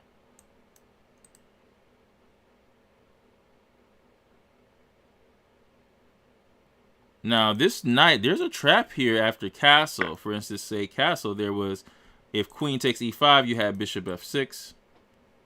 He instead goes for knight to c4. You're going to have to play queen takes c4 because bishop f6 would win the rook.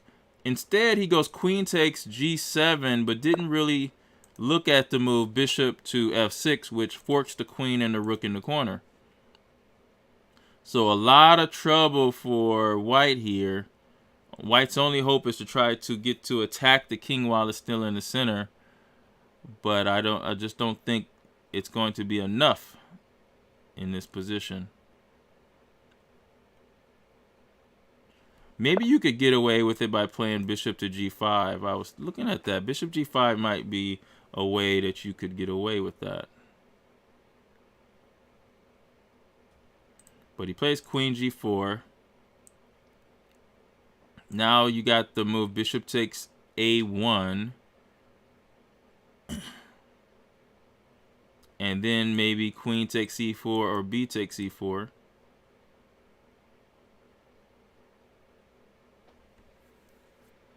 But Checkmate Chess has a lot of time. Looks like he's winning this game here. And might be cruising to a 4-0 lead here. But I will say the only big imbalance that Checkmate Chess has to worry about is the king being in the center. But luckily for Checkmate Chess, there's 3 nice pawns in the center of the board that protects the king.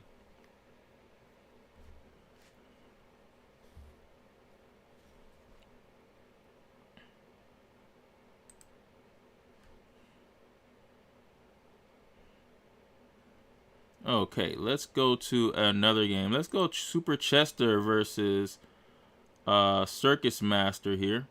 We see a London system was played here. And, whoa, King F8. That must have been a mouse slip. And so, there we go. So, Circus Master is trying to take advantage of this mouse slip by Super Chester. The pawn on e4 is hanging. If queen d5, you have the move c4 in some versions. I guess you do have bishop b4 check. So look like he's going to go for activity with queen takes e4, bishop c6. I don't know if that's going to be enough, because you can go right back to e3. So I would actually take this pawn here. But white is much better in this position, if not already winning here. So let's go to another game. Let's look at a heel, and this is no, not this one. A heel versus Tall Foamy Angel. It's Nathan Zhang. Now this position is very interesting here. The material is even. There is an isolated pawn battle here. And remember, kids, isolated pawn is not a bad thing. It's just a different thing. Isolated pawns, positives that it gives you more space and control over more center squares. It helps you put pieces on better squares. You can put pieces on c4 and e4 in some cases. And it does cover a lot of space here. The negative is that it has to be protected by pieces because no other pawn can protect it. The negative is if it's on an open file like it is now, it can become weak. So when you own the isolated pawn, you got to be really active with your pieces, and you don't really want to trade your pieces. When you're going against the isolated pawn, you want to trade all knights and bishops because that leaves the isolated pawn without many defenders, and then your queen and rooks should finish the job in winning the isolated pawn. As we see, queen d7 protects a7 and attacks b5. Nice move.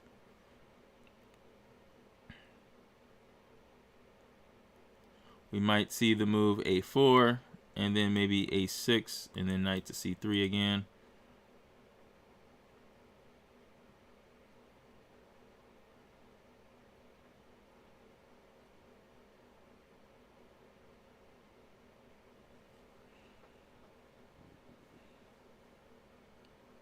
But this position is much better for white. Look at what black's king is stuck in the center, nowhere near castling. He's going to have to play g6, but then the queen just takes the rook in the corner. Can't play g6 right now. It's a problem. And then Tall Foamy Angel plays the move bishop to f4. Is this just a blunder with queen takes b5? It looks like it. And A Hill is back in business by a blunder here. Bishop c7. This still doesn't look like this is going to be good enough. Just a simple rook d7 that should solve all problems. And that was just a big blunder by Tall Foamy Angel. And A Hill is winning this game with black here. All right. Let's go to the bottom here. Strange Bolt versus Full Empty Pajamas. This game is already over. It was over quick.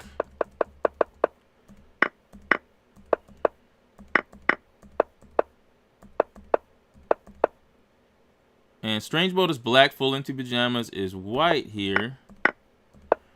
He gives up a piece. Oh, wow. And then beautiful.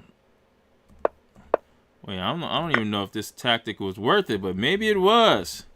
Wow, that's a beautiful tactic to play bishop takes f7 and basically chase the queen to the mating square. Oh my goodness. Wow, what a tactic there. So let's refresh these games. Shout out to everybody that's watching in the stream. Make sure you guys subscribe to the channel and like the videos.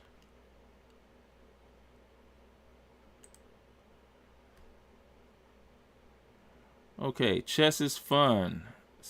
This is what's happening here. Looks like Ewok 314 is not at the board.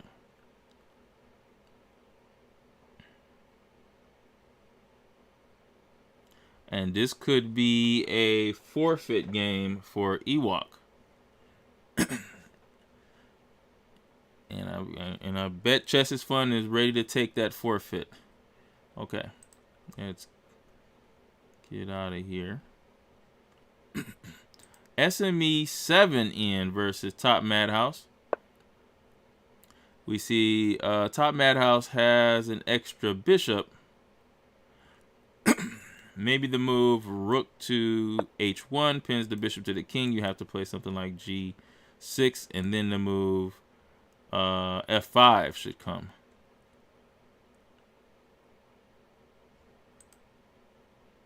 SME7 plays the move knight e4, rook c8, threatening rook takes c2. But then there is a fork. The only problem is there's a rook c2 check. Rook f2. Probably have to take that and then move the knight to probably d. And black is just up a clear piece and a pawn. But this bishop is not so great here on this file. Probably should go back to the square e4. Covers d2, stopping the check there.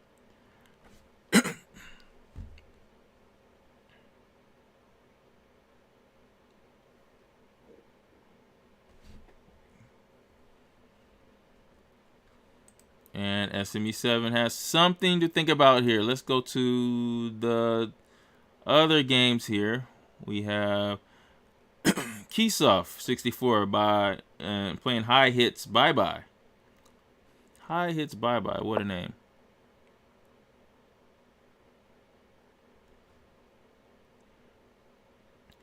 Material looks even here. Well, black has an extra pawn here.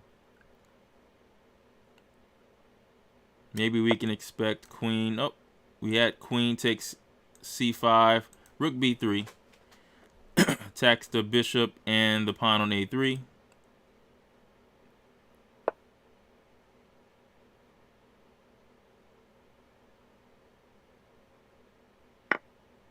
And he does go rook takes c3. White takes the bishop on f5. And then he takes back. But now you're going to have rooks that's going to land on the 7th rank. You always have to watch out for that. Maybe even queen f6 here. He does. He brings 2 rooks on the 7th rank. Allows rook takes a3. Or rook takes c5. Or queen takes c5 check. Probably is even better, maybe.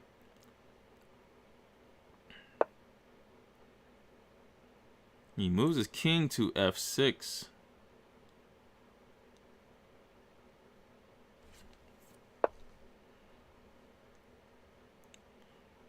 Queen f4, I guess it threatens queen e5 check. I don't believe it does much after queen takes c5 check, which protects the rook. So he's hoping to go queen to e5 and pick up the rook on c3. But then you have queen takes c3 check or rook takes c3. But he just moves his rook out of the way. He didn't take on c5. So there's the check there. You definitely want to go king g8. You do not want to play f6. He goes king h6.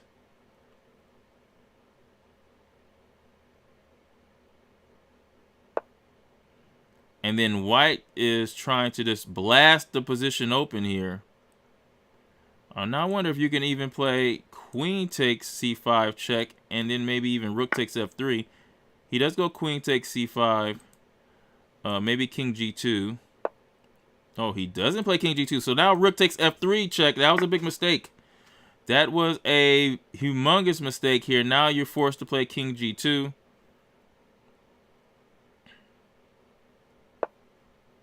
And then you can actually play the move f takes g4. F takes g4 looks like a decent move here. And black is winning this game here. We're going to go to the other games on the docket. Let's see. Tall, Foamy Angel, A-Hill. This game is... A-Hill is in complete control. It's 2 rooks versus a rook, queen, and a bishop. Let's go back to the top game. This is checkmate. Our highest player at 1753. He wins the game here. So checkmate. Chess goes 4-0 in his first World Junior Online tournament.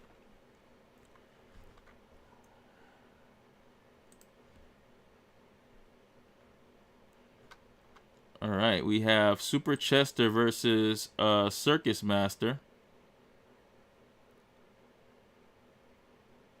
And right now, Circus Master is down in time, big time. Big time advantage here. Chooses to check here. And I wonder what she's going to take with. She takes with the pawn. Now, the question is this passed pawn going to be strong or weak? We would like for it to be protected with maybe c4 and c5. But that's going to be kind of far away here. Maybe to move f3. I don't know, but I think this pawn here could be weaker than it should be. Once black gets his king situated with f6, king, f7, double the rooks here on rook d7, and the other rook comes to d8, that pawn on d6 is going to be under fire. It's going to be hard to guard. So in the meantime, Circus Master has to figure out how to get the pawn to c5 and defend the d6 pawn really well, or find a spot for the knight. Maybe on e4 or c4 to defend the pawn, but that's going to be hard too. With only 2 minutes left, she's putting too much emphasis on that pawn here. She has an extra pawn, by the way, so white is up a pawn. So the cool thing about being up a pawn is being able to give it back. Now after bishop d5, she does have c4, so I do not think bishop d5 is a good move. I believe bishop g6 is probably the best move, because the c file could be a good file of attack for black in the future, and you would like the bishop to keep the aim on that c file. As we see the move bishop f5, definitely should play the move g4 and h4. Why not? Why not play that? And so she's thinking here, 2 minutes left. Let's check in on the other games here.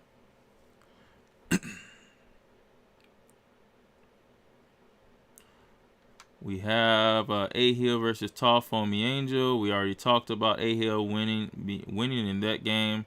Kisov 64 versus that's actually not a bad game. SME 8 versus Top Madhouse. This game is better for white. White is winning this game, but I would say white has to be careful. Now he's gonna go king to f8, and then if check, he's gonna go back, and then you could deliver the checkmate by going to. So he goes back to g8.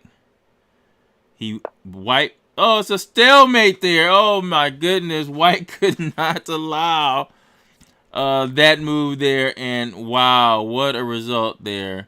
Stalemate in that position. Ouch. All right, we have how many games do we have left? We have 2 games left. Let's check back in this A-Hill game. It's only a matter of time, guys, for this game. As long as A-Hill doesn't get the winning disease, A-Hill should win that. And so let's go back to our marquee game that's playing right now. That is Super Chester, the battle of the 1300s. Circus Master is around 1391, and Super Chester is around 1300s. 2 very evenly matched. Super Chester has won 2nd place in the last WJO tournaments in both. As you see, black is up a pawn here, and now black has orchestrated the double attack on the pawns. And if moves like, let's say for instance, knight to b5, the knight can be easily kicked out with a6, so you can't really defend it that way. And if knight e4, you're going to be kicked out with bishop takes there. So, instead, this is a smart move by Circus Master. Circus Master is going for the outpost on e4 with the knight. I guess. And hitting him with knight to e4, and then maybe she gets an outpost with the move g4, and then she has this really strong knight in the center of the board. Or maybe she actually allows f5 because that f5 square looks weak. There is a g5 square. So if f5 is played, then knight gets to advance to an even better g5 square. The key is to control black's knight here. And you want to use the Steinitz rule. William Steinitz was one of the first world chess champions.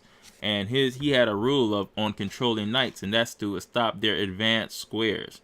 So you know black would like to go to d4, maybe to e4 eventually, and back to f4. We could have played, Circus Master could have played c3 to stop that altogether.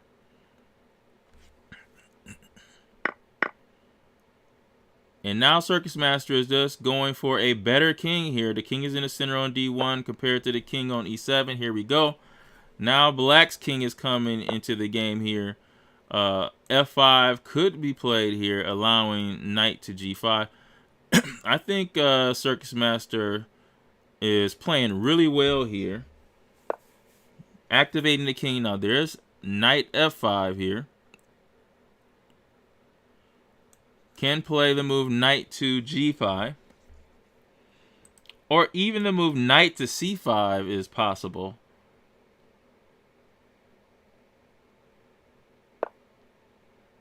So instead goes knight to c3.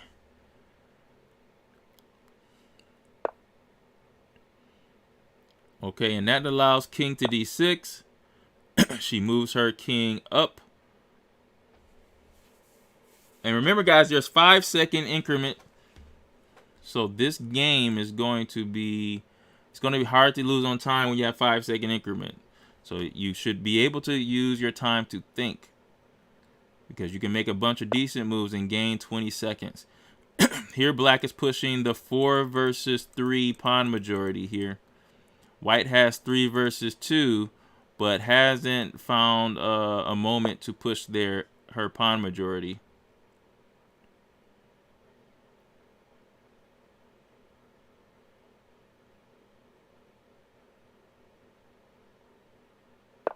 Yep, and there it goes, g4, which is an excellent in-game move. An excellent in-game move here. And she takes this. I don't think she should have taken that. Now there is a protected pass pawn here. There's a check there. I don't know why she chooses to check here. What does it do?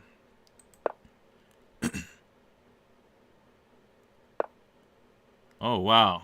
So that looked, this now with this king on d5, I think that was a big mistake. Now this doesn't look as good for black as it did before. I think black is still for choice, I would believe. There's b4, so now white is starting to get her pawns moving. But there's going to be a nice knight on d4 after the move a6.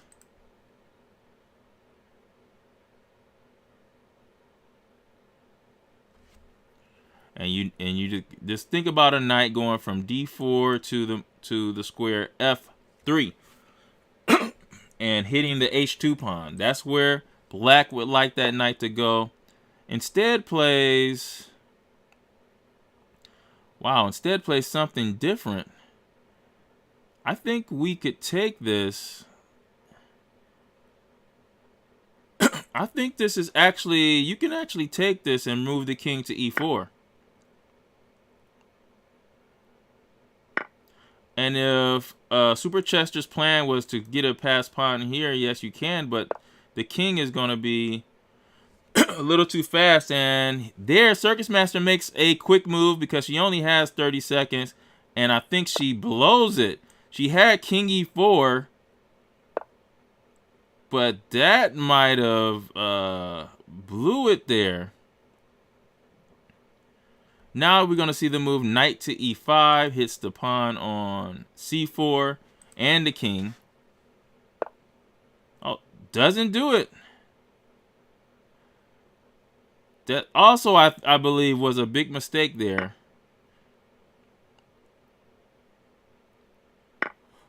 And now we can... Now, I don't know why she keeps checking, because all she's doing is helping. She's just helping the king come closer. So the check is just making it worse. Maybe she just resigned herself to a draw. Oh, what's happening here? Now we have the move king to d2. She's really just feeling the time pressure. She has more time than she thinks, because what she's doing now is she's kind of panicking. She's kind of panicking here.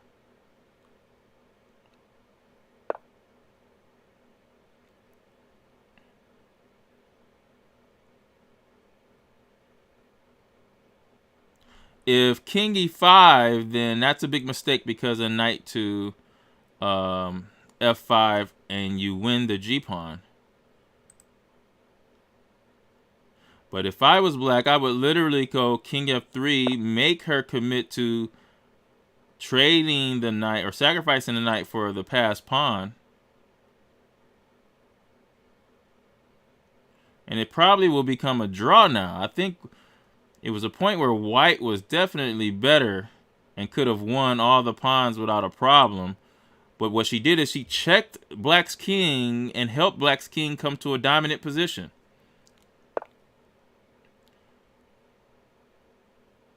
And so now you see there's going to be a knight to d4 move, check move, where I thought it was going to be before.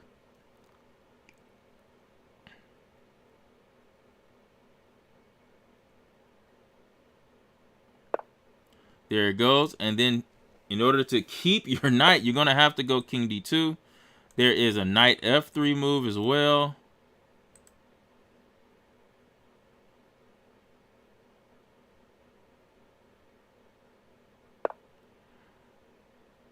Okay, they're probably going to go right back there. There was another clever move here. I believe you could play the move knight to c2.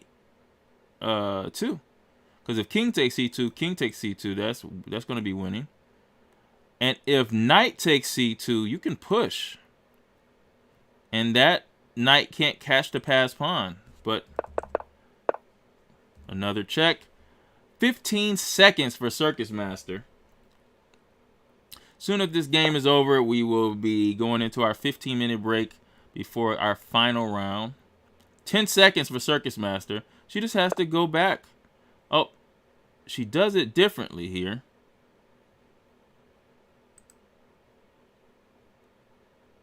Maybe knight to f.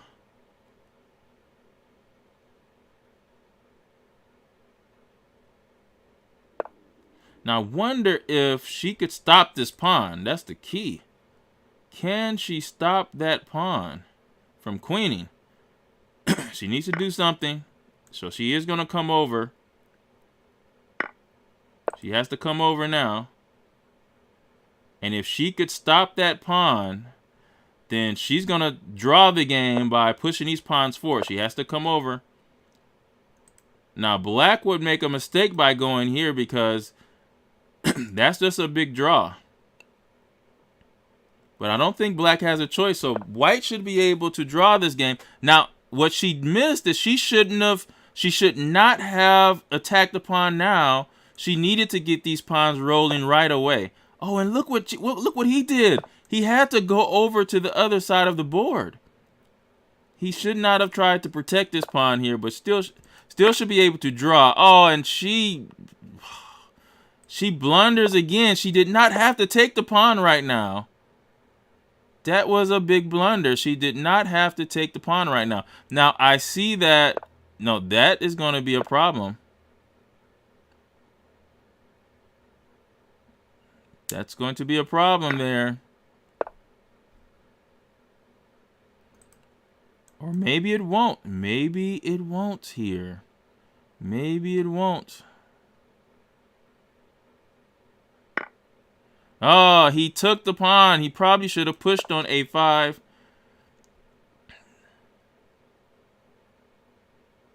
And this is probably a draw now. Whoa, whoa, whoa, whoa, whoa. Actually, no, not a draw. This is a win for black here. That was a very bad end game by Circus Master. Very bad end game. Now she has to commit. And the black king is going to be 2 squares in front of the pawn. But if we go back here, she did not have to take the pawn. Boom. Don't have to take the pawn at all. The pawn can't go anywhere. So all she had to do was play the move b4 or b5. And once the king approaches, then play, you could actually play the move b5, king approaches. You can take, let him take, and then let him take, and then take here, and then go all the way to the corner with the king. And that's a draw. Or you can do it this way. b5, a takes b5, a takes b5, or b5, king to d5, and then play the move c6. If he takes there, b takes c6, b takes c6, king takes c6, then you just go king takes g3. He has to come down to b5 or c3 to try to get the a4 pawn, but all you would do is king f2, king b4, king e1, king takes a4, king d2, king b3, and king c1, and you're fine.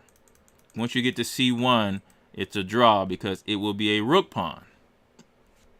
So that was a really big mistake for Circus Master there. Big mistake. I think I want to kind of analyze that game right quick.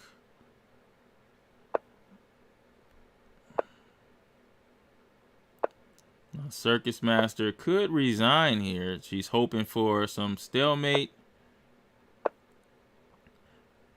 But no go. And there it goes here. Now, what I wanted to do is go back to that position that we had.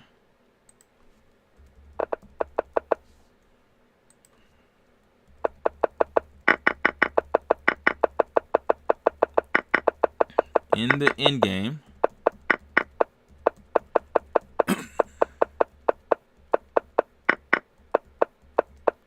So here, right here, she should have pushed here, and it's a draw. Right here. Don't have to go for this pawn. It can't go anywhere, so she should have pushed there. And then black makes a mistake there. Black tries to attach itself, and then she should just play a4, b5, and c6. Now here it goes. Now this is where she made the biggest mistake by taking here. Big mistake. If she pushes, let's say take here, then you push, and of course take, and it's a draw. Or we can do it a different way. So let's say after b5, let's say she comes here, then you could play c6. If take, we could take on, well, actually this actually hurts, so she can't even do this because she would win this game because the pawn is in the way.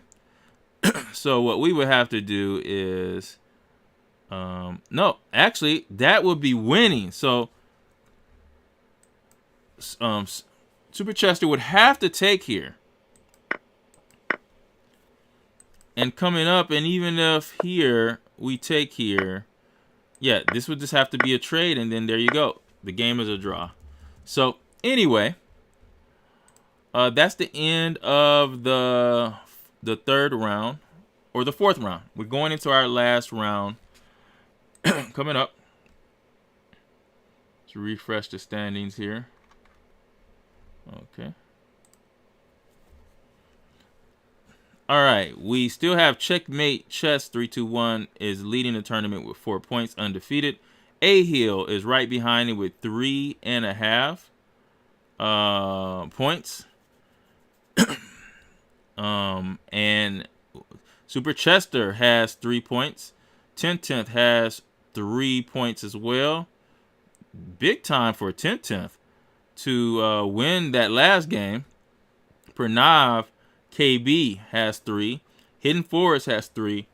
Full Empty Pajamas also with 3. Circus Master, Tall Foamy Angel, and then we have Leon coming up there. We will be back in around 10 minutes. See you soon.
Okay, we are back here. Welcome to the World Junior Online number 3, presented by the Implodians. I am Coach Brian Wilson, the organizer of this event, and we are sponsored by wonderful clothing line. You can check out this clothing line at bcwarts.com, bcwarts.com, and you can also find out about our January slate of tournaments at michiganjuniorchessarena.com. That's listed right there below me. And if you would like to become an Implodian, that means your kid is using the system that Implodians use. We have available lessons for those for those private students. Contact us at Implodian Chess at Gmail, IMPLODIAN chess at Gmail, or even subscribe at MichiganJuniorChessArena.com. You can subscribe there. Let's get into the games here. This is the final round.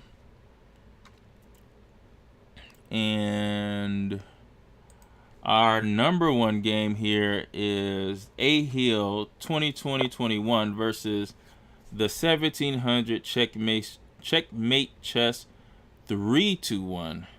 Checkmate Chess 3-1. Already we see a position where it was an early trade. There was an early trade of queens here. Let's go back to the beginning of this game. It's very interesting that this would be played here.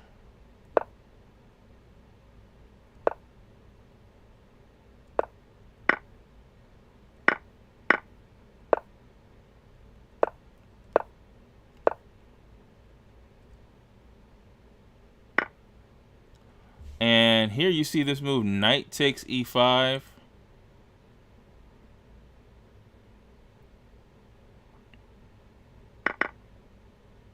And then you have bishop takes d1. The knight is currently attacking f7. So black is down a pawn here as he plays king to e8.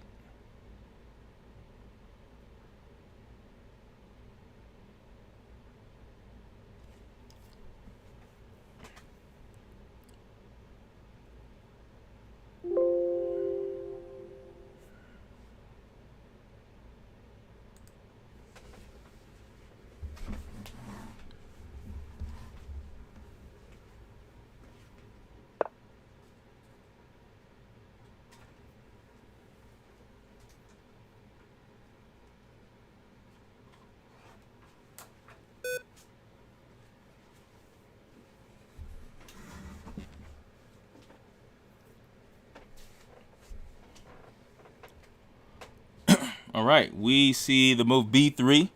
Thanks everyone for joining our stream here, live stream. Make sure you subscribe to the channel and share or like the videos. This is a queenless middle game here. White is up a pawn here. This is the championship game here. A Hill versus Checkmate Chess 3-1. First place versus second place. And what's happening here? Is this not free, this knight here on e4? What's happening here? Yeah, I don't understand what was going on there. I think maybe he thought that his rook was on the d file, maybe. And that was him attacking the pin piece. But that was, white just takes that piece, and white is just up an extra piece and a pawn here. So it doesn't look good for A Hill in this position. All right, let's go to another game here. We have Super Chester versus Pranav KB. And they've already entered the end game where Super Chester is up 2 pawns here. What happened here? They've definitely moved too fast. So this looks like a Kali system here.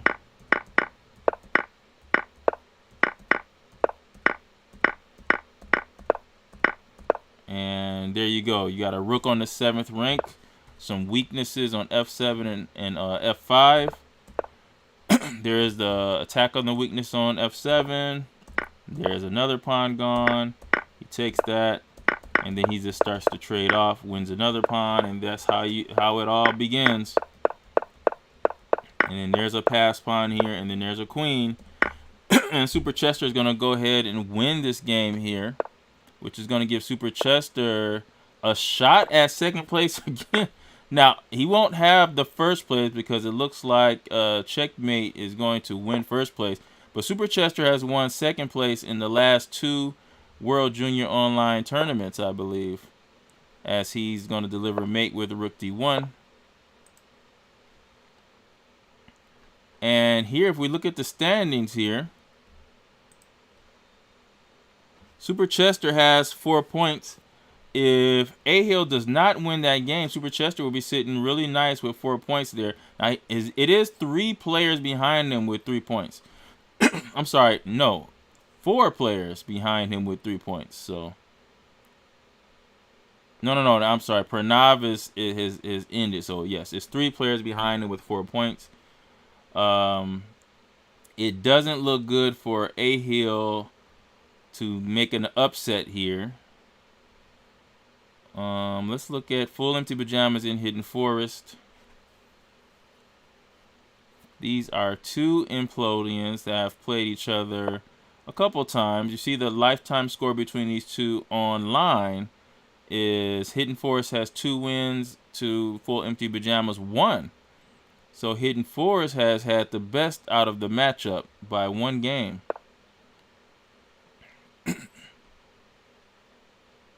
As you see that there is a attack on the h7 square. Hidden Forest has the bishop pair, so that's a positive for Hidden Forest. There is a difference in material, 5 pawns to 7 pawns, so black is up in material. I do not know if the bishop pair can make up for it, but he's going to reroute the bishop to the a2 square. As you see, black is looking to trade pieces being up material. That's what you want to do. So I'm going to predict, oh, he does trade here, which was interesting here. I'm very surprised of the trade. Maybe bishop a2 and then rook d1. But the problem is knight to d3 after bishop to e6, rook d1, knight d3, and then maybe, I guess you could say, rook b1 attacking the b7 pawn and b6. And I don't see any progress being made by white. The knight on d3 will be on a really good square. Great outpost.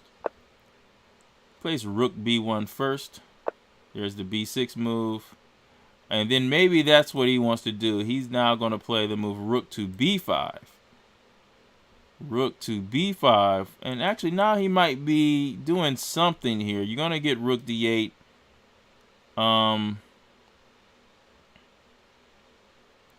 Still don't see how white can make any progress. So Full Empty Pajamas is definitely winning this position with black. Now we have Leon 1357. Started out really hot with a big upset over Super Chester, but has tailed off a bit there. And now Leon is in this endgame where he is down a pawn and he has the black pieces. Now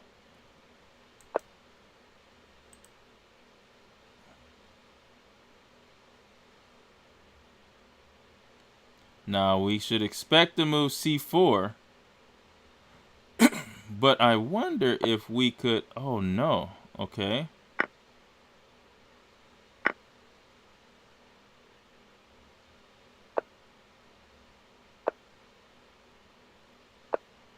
I was wondering if he could play h6 here. Oh, but there's the queen. Blue EP chess is going to go on to win this game here. The kids are playing super fast in these games here.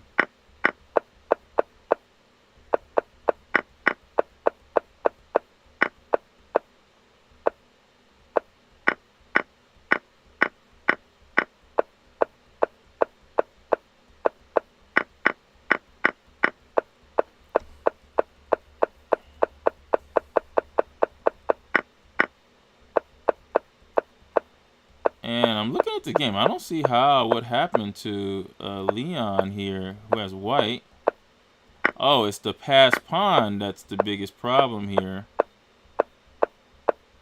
And yes, he had to sacrifice that there. Ah, now I see. Okay. That was a big win for Blue EP Chess. And let's refresh the standings and see where that's going to put him. It doesn't put him in the top 10. Both players were outside the top 10 right now. SMEA finishes with a win that puts him in the top 10 with 3 points. Strange Bolt actually finishes in the top 10 with a win over SME 7. He had an early win over Ewok 314. So even though he's just got kicked out, because Blue EP Chess, yes, Blue EP Chess has now gained the top 10 status with 3 points.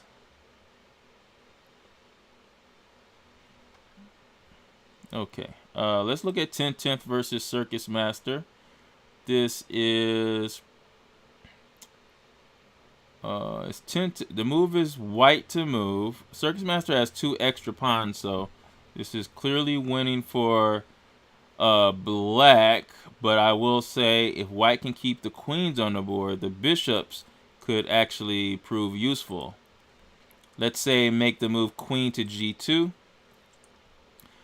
because the b7 square is weak. Now the knight on a5 is there for right now, but a simple, you would say, I don't know. You can even play queen a4 here as well. So got some moves that you can play.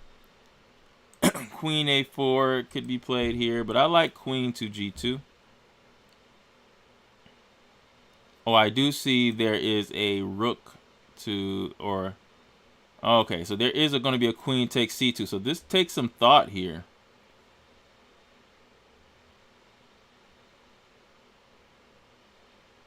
Yeah, this is going to take a lot of thought. Queen a4 looks like the best move here. Threatening queen takes a5. And 10/10 finds that move. Threatening queen takes a5 here.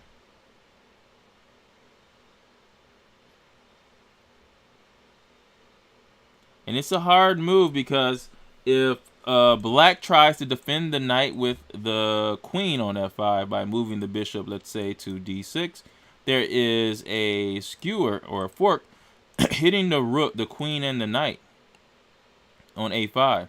Rook to b5 would win the knight on a5. So got to be very careful here. You could move your king away to like a8, so that, but that's still very, very dangerous. You talk about sacrifice. Now look at what happened here. This is a mistake here.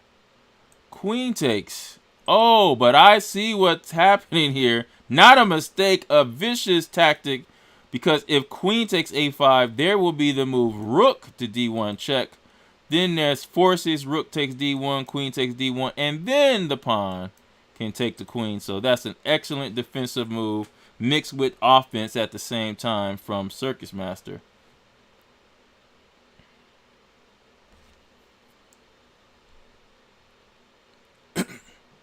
And the move does quite a bit.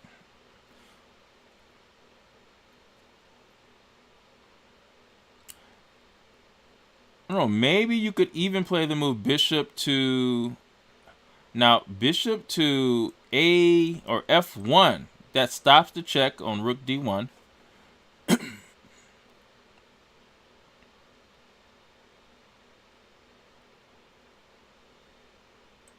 But then I guess he still can play rook d1 no matter what.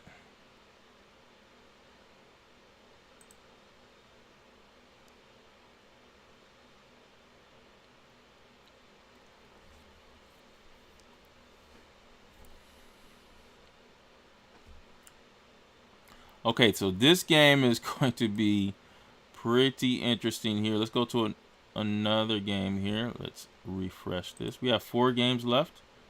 Yeah. Loose Hornets.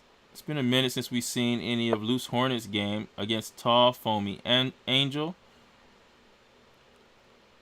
They're around the same level here. White, look at the imbalances here. White has more pawns. You have 6 pawns. White has 7, so White is up a pawn here.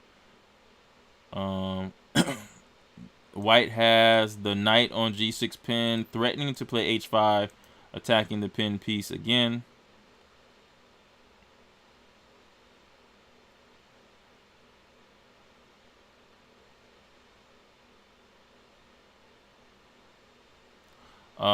What can he do to stop this? He could try king to h6. That way when the pawn goes, you can just take this pawn or even move the knight. Plays the move f5. That makes some sense here. Stops knight e4. Blocks the queen from pinning the knight here, so now the knight can move. We can probably make a move to, like, let's say knight f4. But then there's a rook takes g7, so you got to watch that because the bishop and the rook here. White is just completely winning this game here. Knight to e5 is probably forced. He doesn't move at all. He doesn't move the knight. He allows the capture of the knight, and that's just going to drop the knight on g6. And I don't see any way that he can come back from this position. White should go on to win this game. Cute Sorry Painting against Ohadma. We see a position where there is 2 queens on the board for Cute Sorry Painting. Against Ohadma,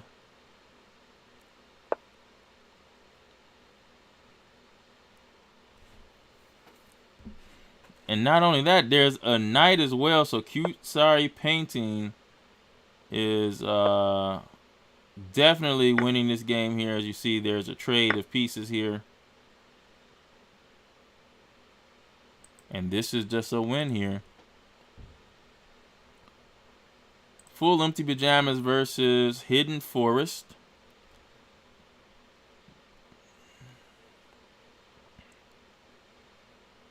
You see there is a little pressure on the d5 square. Knight c6.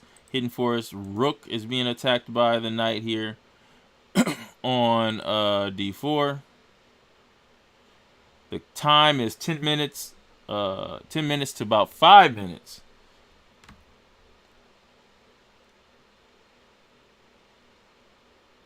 And there's also 2-pawn advantage for black in this position.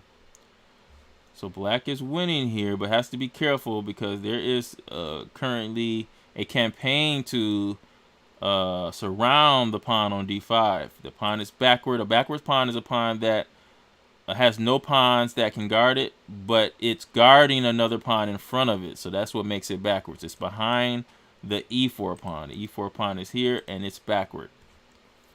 So the negatives of a backwards pawn is it's weak if it's on an open file. It has to be guarded by another pawn. The square in front of the backwards pawn is a weak square, and it's a great square to put a knight on. Those are the negatives. The positives is that it acts as a guard to the more advanced pawn, and it's not considered a bad thing as long as you have the square in front of the backwards pawn controlled really well.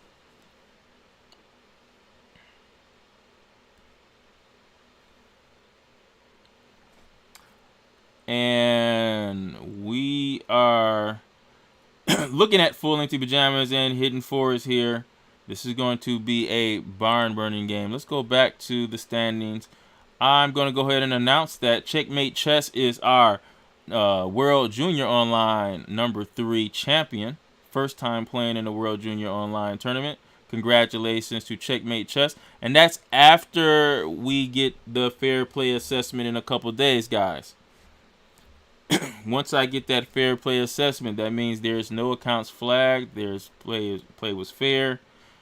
Because if we rate the tournament before that happens and someone is flagged, we have to actually forfeit those games from that person, and then I have to change the rating report. So I would rather wait for that to happen before we put the rating in. Number 2 so far is Super Chester, there's possibility for Hidden Forest or Full Empty Pajamas to get 4 points as well. And then maybe through tie breaks will pass Super Chester. Now, tie breaks goes by how many points your opponent scores in the game. And that's what I think the tie breaks are USCF tie breaks. So we cannot go by the tie breaks on Lee Chess, because remember, this is a United States Chess Federation online rated tournament. So we're gonna go by their tie breaks here. So if two people are tied and one person looks like is ahead on Lee Chess, it might not be that way with the tie breaks on USCF. So just let you guys know that. Let's see here.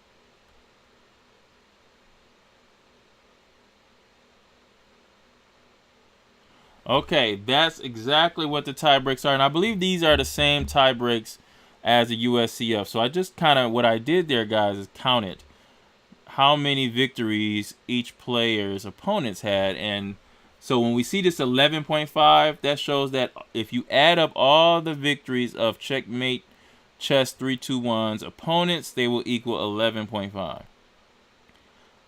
So he's played some players, beaten some players that have done well. Super Chester has as well, 11.5 there. But of course, Super Chester lost early. Wasn't able to play Checkmate Chess because Super Chester lost to Leon 1357. And so for Hidden Forest, if Hidden Forest wins that game, he would go. He would have 3 added on, so he might actually. No, he cannot pass. I do not think he can pass Super Chester. No. He would be behind 5 points. So if everything stands the way it is, Super Chester should be second place based on the first rating tiebreak, which is your opponent's score. All right, let's get back to some of these games here. Tall Foamy Angel versus Loose Hornet. We have a position. Oh, this actually looks like it's just ending here. Tall Foamy Angel, or I'm sorry, Loose Hornet is going to win this game with the move Knight to E2. Or Knight to E7, where you're going to get a queen the next move here.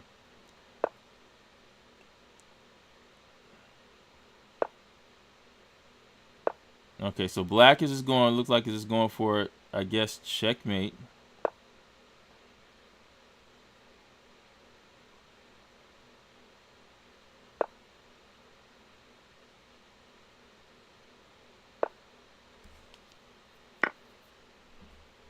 Okay, and white is just taking more pawns here. Could have just checkmated the king, but looks like he's being he's freeing up another pawn. He's going to get another queen.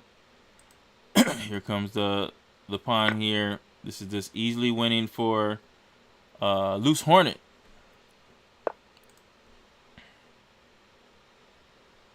And so let's go back to the full empty pajamas game. Hidden Forest right now has 215. We were talking about the pressure that was put on the D5 pawn. There it goes. Now there's 1, 2, 3 things attacking this here, but there is 3 things defending. Pretty nice move here. The playing the move e3.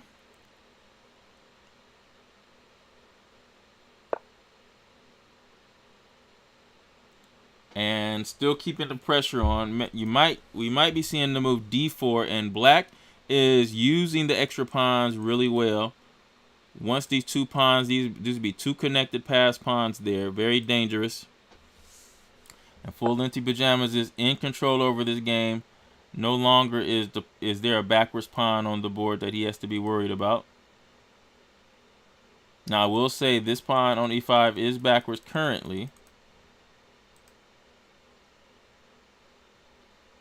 But a simple pawn push like d3, and those pawns are moving down the board. They're racing down the board, running the 40-yard dash in 4.2 seconds. Uh-oh. Now, this is a big mistake because of the move. Oh, well, maybe, yes, this is a big mistake here because of the bishop f5. Skewers the rooks. There it goes.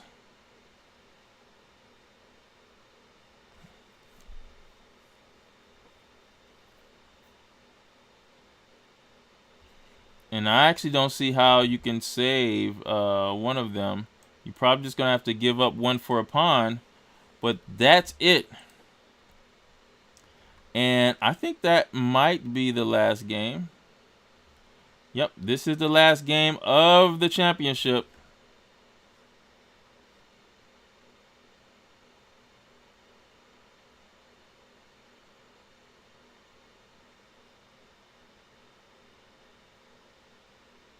And there he goes. He does lose the rook.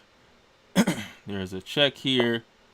Probably should expect to move rook to d2, which forks the rook and the bishop. That's going to force a exchange of rooks as well. Then bishop b3, trying to stop the queening of the pawn. But he can simply play, he could have played rook takes c4, but he chooses to go bishop e6 instead and take the pawn this way. White is going to run over with the king. You got to move bishop to d3, bishop d1, and then rook to c1 check. Oh, okay, so he does it a different way. Bishop e2 makes a lot of sense. And then king f2, but then you got to sacrifice your bishop for the pawn on d1. There it goes. Takes. And this is no chance here for black. There's nothing left. You can even, the king is now cut off here as he's going for more material. The only thing he has to watch out for is stalemate. Looks like he will lose the bishop, but that doesn't matter at all. You have rook takes g2, cutting the king off to the back rank so you can bring your king up to checkmate the king. I wonder if he's just going to be greedy and take more pawns. He does not. He just cuts the king off here. This is the checkmating position. He is, look like he's went back to being greedy here, trying to take all the material. He does. And black just has so many pawns here. White could resign, but white wants to keep playing, hoping for a stalemate or some type of mistake. I've seen it happen before. And now look how he cuts the king off here. He's going to probably bring it all the way back. Queen the pawn here. Even though he doesn't need a queen. But looks like he's going to go this way here.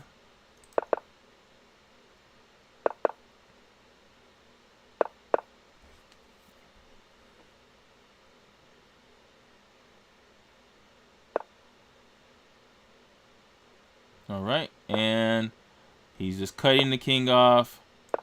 He's cutting this off here. Now the rook is going to cut off some more squares.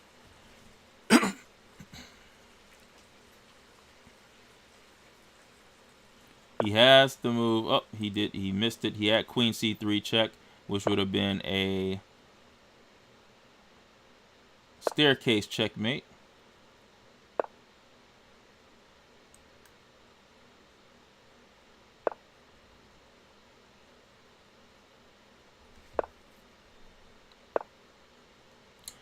He's going to do the staircase checkmate this way. And there it goes. And that will finish the tournament. That actually evens the lifetime series between these two players 2-2. And here, let's refresh everything and announce the alleged winner, because like I said before, we have to wait for fair play. But if everything is on the up and up, which it has been in all of our tournaments, Checkmate Chase is number 1. Super Chester is second there, and then Full Empty Pajamas will be third. Backed up by Circus Master, A Hill, SME8N, Hidden Forest, 10 Teeth, Blue EP Chess, and Pranav KB. Then we have Loose Hornet, Strange Bolt, Tall, Foamy Angel, Leon 1357, High Hits Bye Bye, Keys of 64, Cute Sorry Painting, SME7, In Top Madhouse, Ohadma, and Chess is Fun 707, and Ewok 314. There we go. We finished this tournament for today. The World Junior Online number 3 is over. It looks like it's won by Checkmate Chess 3-1, and that is the champion, backed up by Super Chester, who is second place again for the 3rd straight World Junior Online tournament. Second place again, and then we have Full Empty Pajamas coming up in 3rd place. Shout out to our sponsors. Wonderful. You can get their clothing at bcwarts.com. All future tournaments, you can check that out at michiganjuniorchessarena.com, michiganjuniorchessarena.com. And if you would like lessons and you would like your child to become an Implodian, hit us up there on michiganjuniorchessarena.com or at the email implodianchess@gmail, IMPLODIAN chess@gmail. For the World Junior Online presented by the Implodians, I am the coach, Brian Wilson, and Implodian out.